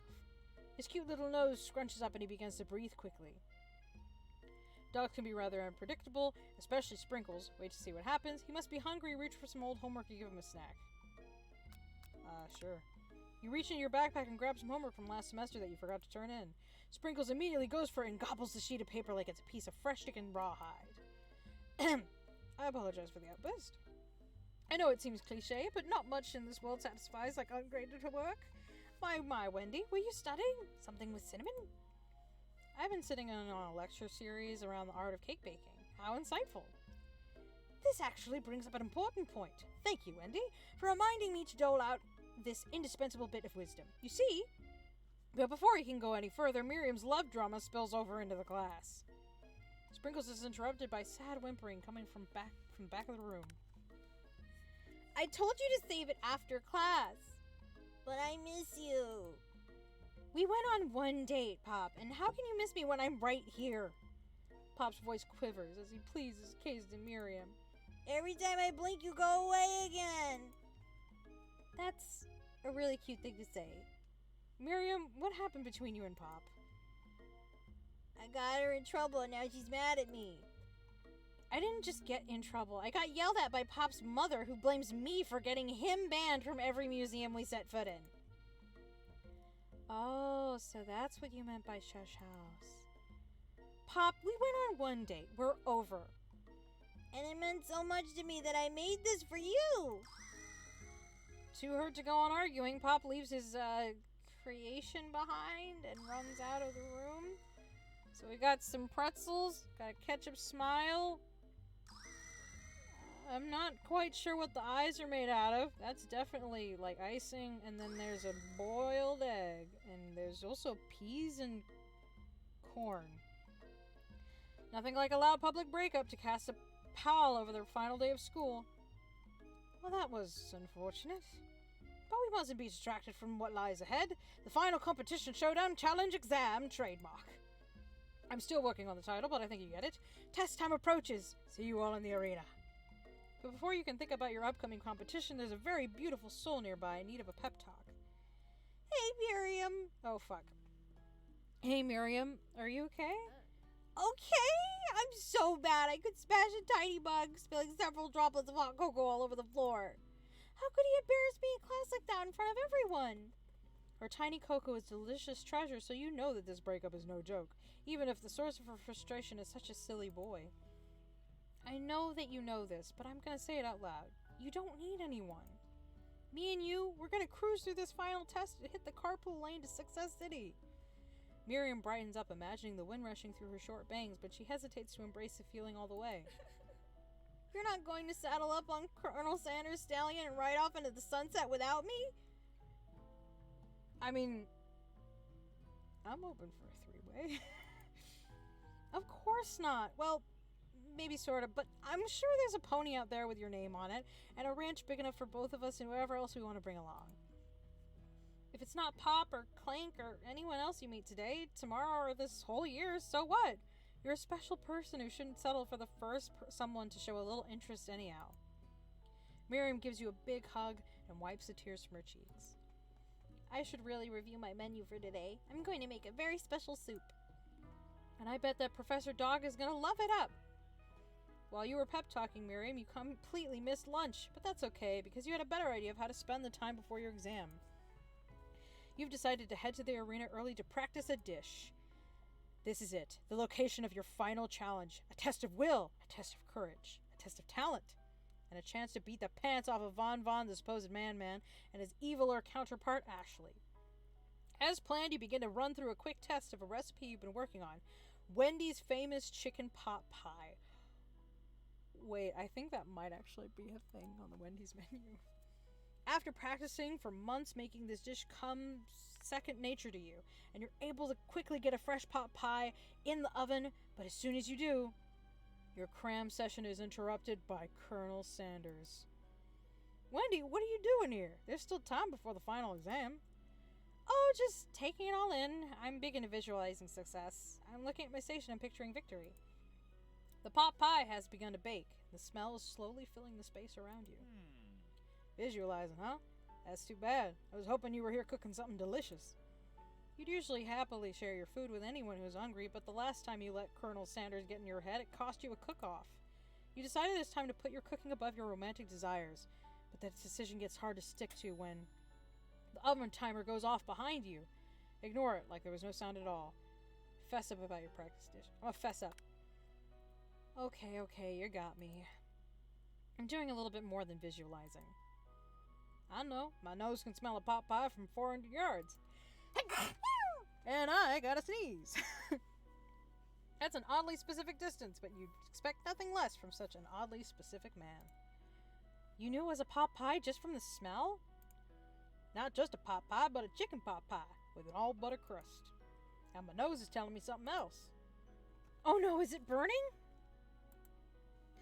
No! I could smell that it was made with a heaping helping of TLC. But it'll probably start burning any second if you don't pull it out. The moment of truth. Wow, oh my god, all this food. The art in this game is gorgeous, and all the food looks so good. It's the best pot pie I've ever tasted. I've always loved country cooking, and I could eat this all day. There's no time left. The final showdown is about to begin. Sprinkles lays down the ground rules. There are no rules. That is, except to cook with everything you've got. You step up for the cook-off of a lifetime. You decide that mac and cheese plus the pot pie you've been practicing are just the dishes that'll push you over the edge to victory. Meanwhile, both Von and Ashley are prepping wildly elaborate dishes per their usual over-the-top selves. Miriam has her giant magnifying glass and several sets of tweezers. She's definitely preparing to go big, going small. Colonel Sanders seems to be harnessing his 11 herbs and spices, but he's trying to find a way to improve on something perfect, his original recipe, fried chicken. The intensity in the room starts at a full 10 out of 10 with a frenzy of action. Everyone is calling out really cool special cooking moves as they prepare their food. Wow, this is getting serious. Colonel Sanders batters his chicken as it levitates through the air. Egg wash! Miriam fiercely injects ingredients into an itty-bitty pot of broth. Best friend, blaster. Von flexes his pectorals as he chops open a sea urchin. Let's rock and roid. Ashley scoops her pastries off the tray with lightning speed. Shallow personality spatula. Even Clank gets in on it. 5-dial pressure point chicken cooking technique. Wait, when did Clank learn to speak English? It's the singularity as we foretold. We mustn't let it happen or the appliance uprising will take us all. Self-destruct. Von quickly unplugs Clank and rolls him out of the back door of the arena. As you frantically prepare your dish, you notice Ashley has her spellbook out. Is she going to use some dark magic to turn the tide? You've got a spellbook of your own. You're desperate not to see her win another battle. Should you take this opportunity to fight magic with magic, even if it's almost certainly evil magic? Do it the hard way. Who needs magic when you've got passion? I'm going to do it the hard way. Colonel Sanders sees that you've chosen to win on your own terms, and he gives you a subtle wink from across the room. I believe in you, Wendy. Miriam noticed too. And I've always believed in you, Wendy, since we were little kids, because I'm your best friend forever. You turn to notice that Miriam is at your station cheering for you. Miriam, what about your dish? If you're here cheering, who's cooking? Tiny food, short cook time. I'm actually already done, so I thought I'd help you. Oh, that's sweet, but Miriam tosses a handful of spices directly into your boiling noodles. It's the secret ingredient. However, she doesn't know that you lied and the ingredient was made up. And where in the world did she get Eye of Newt from? The boiling pot explodes, sending Miriam flying backwards. The watery noodles begin to swirl in the air, bubbling up into a dark cloud that thickens and congeals before your very eyes. It is I, Steve, the spork monster. Steve? Wait, what happened to Borko? You're not here to battle me again, are you? We spork monsters are many. I think Borko had the day off, but you have conjured Steve, and I hate to battle, so I'd say you're doing pretty alright. Oh, hey, you're in the middle of a cooking competition? I love this stuff. It's better than TV. You crazy kids and your culinary skills really impress me. Mind if I hang out? I'm sorry, Steve, but I'm kind of in the middle of something. Do you mind? Steve the Spork Monster notices that you got the grimoire stashed beneath your cooking station. I see what you're up to. Crisscross the magical items and accidentally summoned me, huh? Huh, yeah. You guessed, sorta. If you're here, would you mind tossing some fresh noodles in a pot of salted water? I'd love to. I've always wanted to be a top chef, actually. You know, when I was just a little spork pup back in the old country. You can feel Spork Monster winding up to tell a very long and involved story. You don't know exactly where they came from, but it seems like it was probably lonely there. Actually, you know what? Maybe you should watch from the stands. I really need to focus on this competition. I understand. It's kind of like that time in monster school that I'd fallen asleep during scare tactics class, or when I woke up. You toss a serious stare at Steve and he takes the hint. Never mind. I'll tell you later. Good luck. Having suffered his huge setback, you don't know how you could ever win. You summon extra power from deep down within yourself. I can do this. I have what it takes. I came here to win. Your hair turns mac and cheese orange as culinary energy flows through your body. I'm going fucking Super Saiyan with my sauces. My heart is pure. My hands are steady. My taste buds have been preparing their entire lives for... Yes, Wendy, you are the chosen one. You will avenge me. The power you'd been summoning immediately phased back out. You interrupted my inspiring monologue. Sorry. My heart is pure. My hands are steady. My taste buds have been preparing their entire lives for this moment. I will show the world my cookery. You begin to levitate off of the ground. Energy courses through your body. You know that with this power you can do anything, except turn back time, which would be super useful because you were powering up your chicken pot pie overcooked in the oven and can't be served. But don't worry, dear Wendy. You may have suffered some setbacks, but all is not lost. Impressed with your fortitude, Colonel Sanders decides that you have earned his support. I've been watching you today, and I must say, I'm truly impressed. You've been thinking on your feet and rolling with the punches. He steps up to your station and stands right beside you. I'm here to help. All you've managed to make is mac and cheese, and time is almost up, so you're going to need it. But Colonel Sanders, what about the test? What will happen to you? What about the rules? Following the rules has never really been my thing. I follow my heart. What a guy. Colonel Sanders unfolds a delicate white towel to reveal the most delicious fried chicken tenders you've ever laid your eyes on. And besides, sometimes unexpected combinations can have surprising effects that surpass their individual effort. Are you suggesting if we combine forces, we can form the perfect food union? Time's up, students! What time expired? With time expired, it's the moment everyone has been waiting for. You must now prepare to present your dishes. A handful of students stand tall, but the class seems incomplete. It seems we're missing some students. Pop? Clank? From off screen, you hear a pure and innocent giggle that can only come from one student. I'm flying! It sounds like it's coming from that broom closet over there. Miriam, would you mind? Inside of the closet, you see Pop, hanging on a broom hook by the elastic of his underpants. Pop, get down from there right now! Let me guess. Oh, fuck. Let me guess. Did Von have something to do with this? When someone asks for a wedgie, who am I to refuse? I thought a wedgie was a salad. It looks like Pop is eliminated from the challenge, seeing how he didn't cook anything. I can't feel my legs. May I be excused? Sure. You kids and your pranks. I must say, it's not the worst prank in UCSAL history, but it's not exactly yearbook material. Wait a second. Pranks. Clank! Where did that pressure cooker roll off to? You wait to hear a signature whir, beep, or other onomatopoeia, but there's none. Somehow he must have gotten unplugged. I guess we'll have to figure that out later. That leaves only 4 remaining students. Please collect your final projects. Yes, it has been a long semester. Wow, 3 whole days long. But after days of hard work, the time has come for me to eat. Miriam, please step forward. Wait, what is that? Is Vaughn gone? Because there's 5 of us. Now describe your dish. I've made tender udon. Oh, God, that is so cute. Oh, my God, it's so small. Tender udon noodles and savory soup. My word, it's so delicate. Is that a teeny tiny narutomaki I spy afloat in this itsy bitsy bowl? Yes, chef? Please call me Sprinkles. Chef is my father's name. Yes, Sprinkles, and some green tea made from baby tea leaves that I picked myself. Sprinkles carefully sniffs around the dish before opening his mouth and letting just the tip of his pink dog tongue dip into the bowl. Sublime! Would anyone else like a taste? Oh, come on. I'm not one of those dogs who doesn't floss. I even have a really cute electric toothbrush for dogs. Fine, I'll enjoy it all by myself.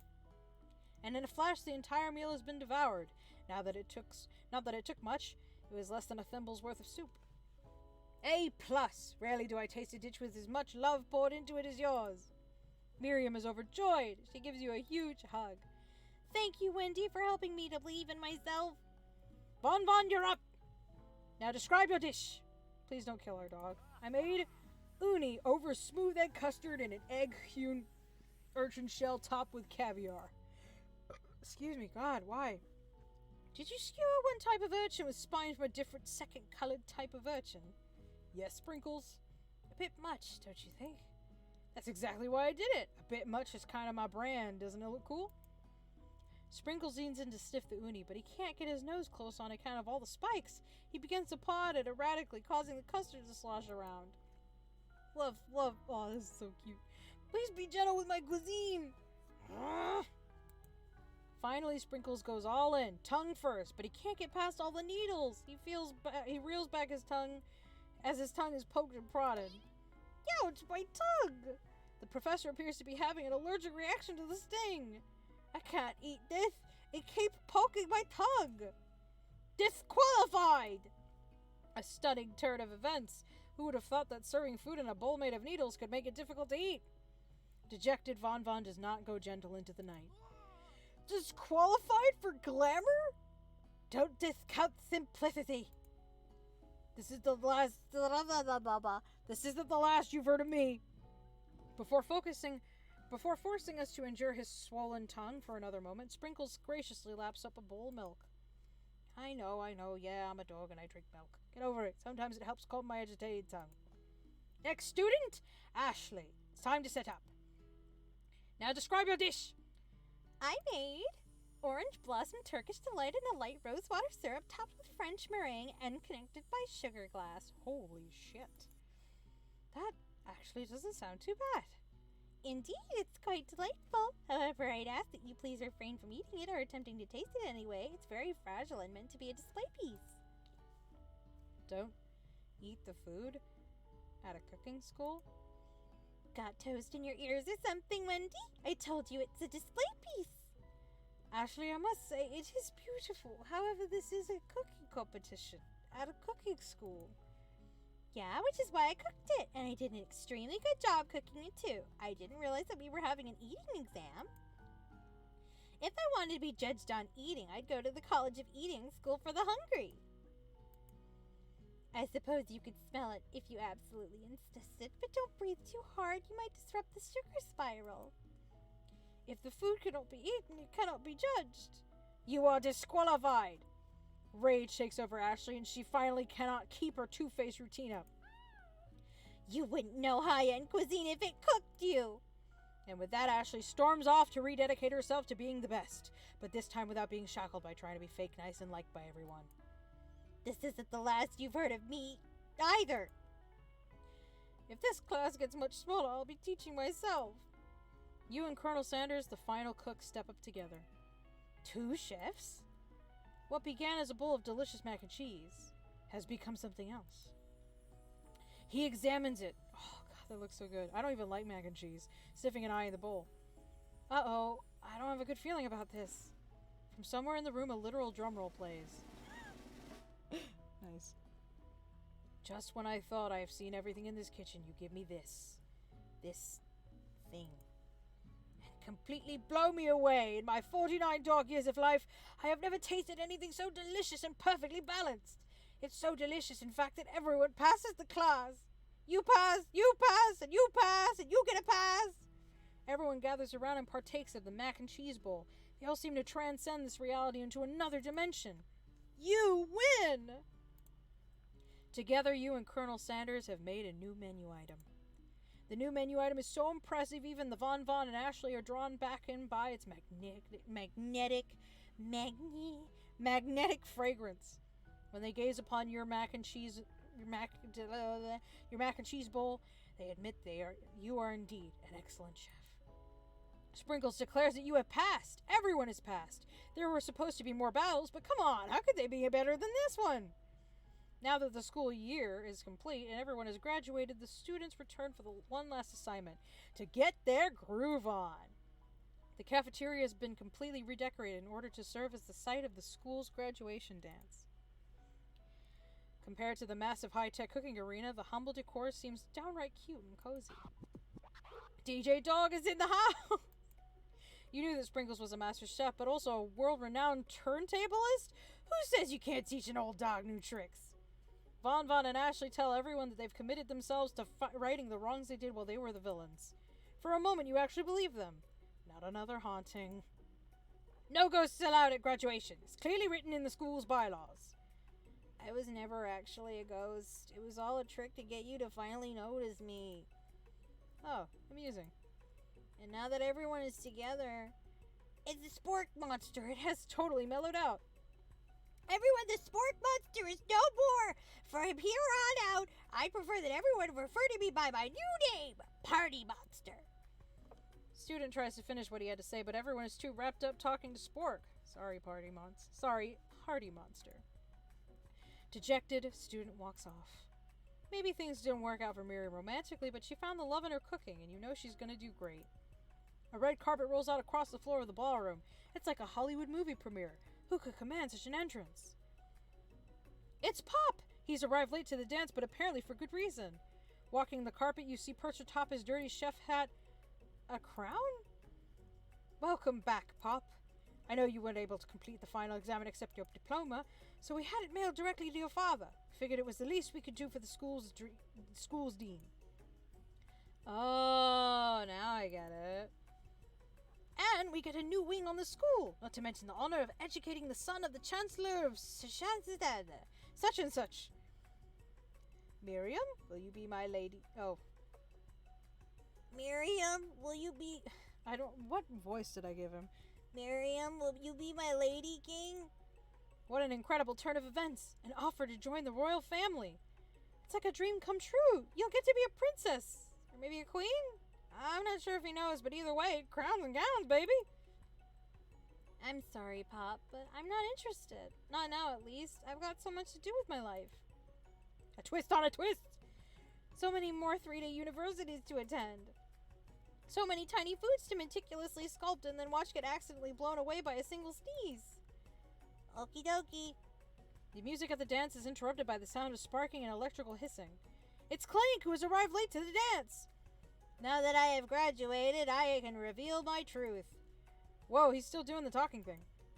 I am Clank, and I am not of this earth. I am actually from a faraway planet in another dimension.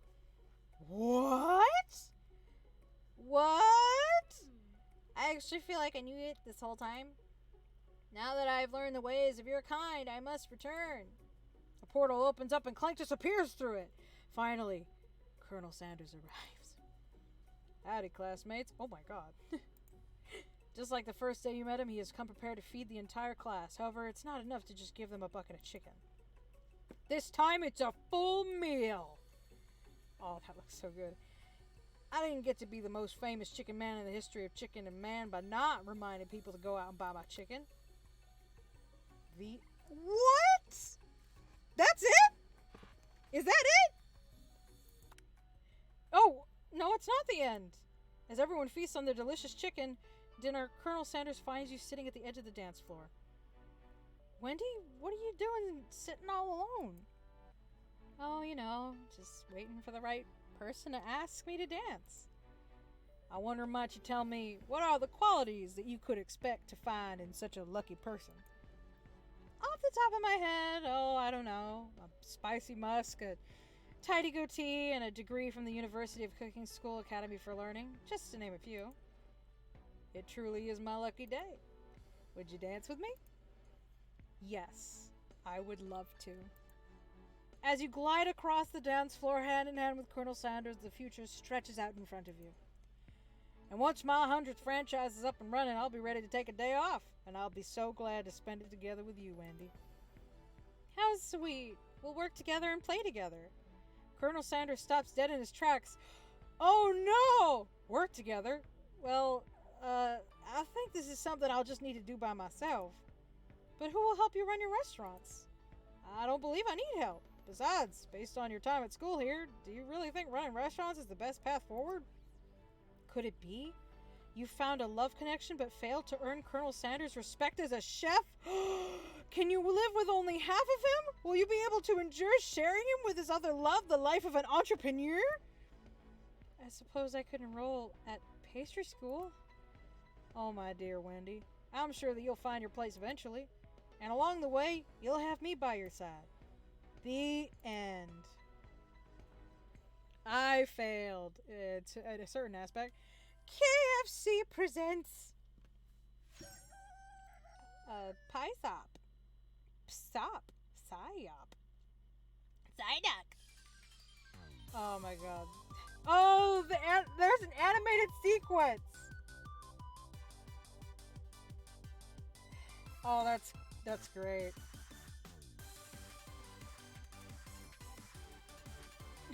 Oh my god.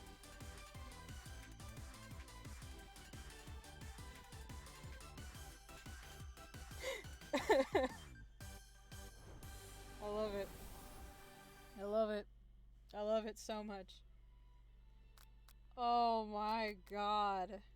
Is there anything else? Is there... There's nothing else. Can I load? Oh! What? Oh, you can go back to each one and get like a different thing. Oh, that's so cool. Well, I played it. And it was amazing. I was only able to get half of the Colonel's heart. I will earn the rest of it someday. But for now, my little monsters, I'm afraid this is farewell. Goodbye!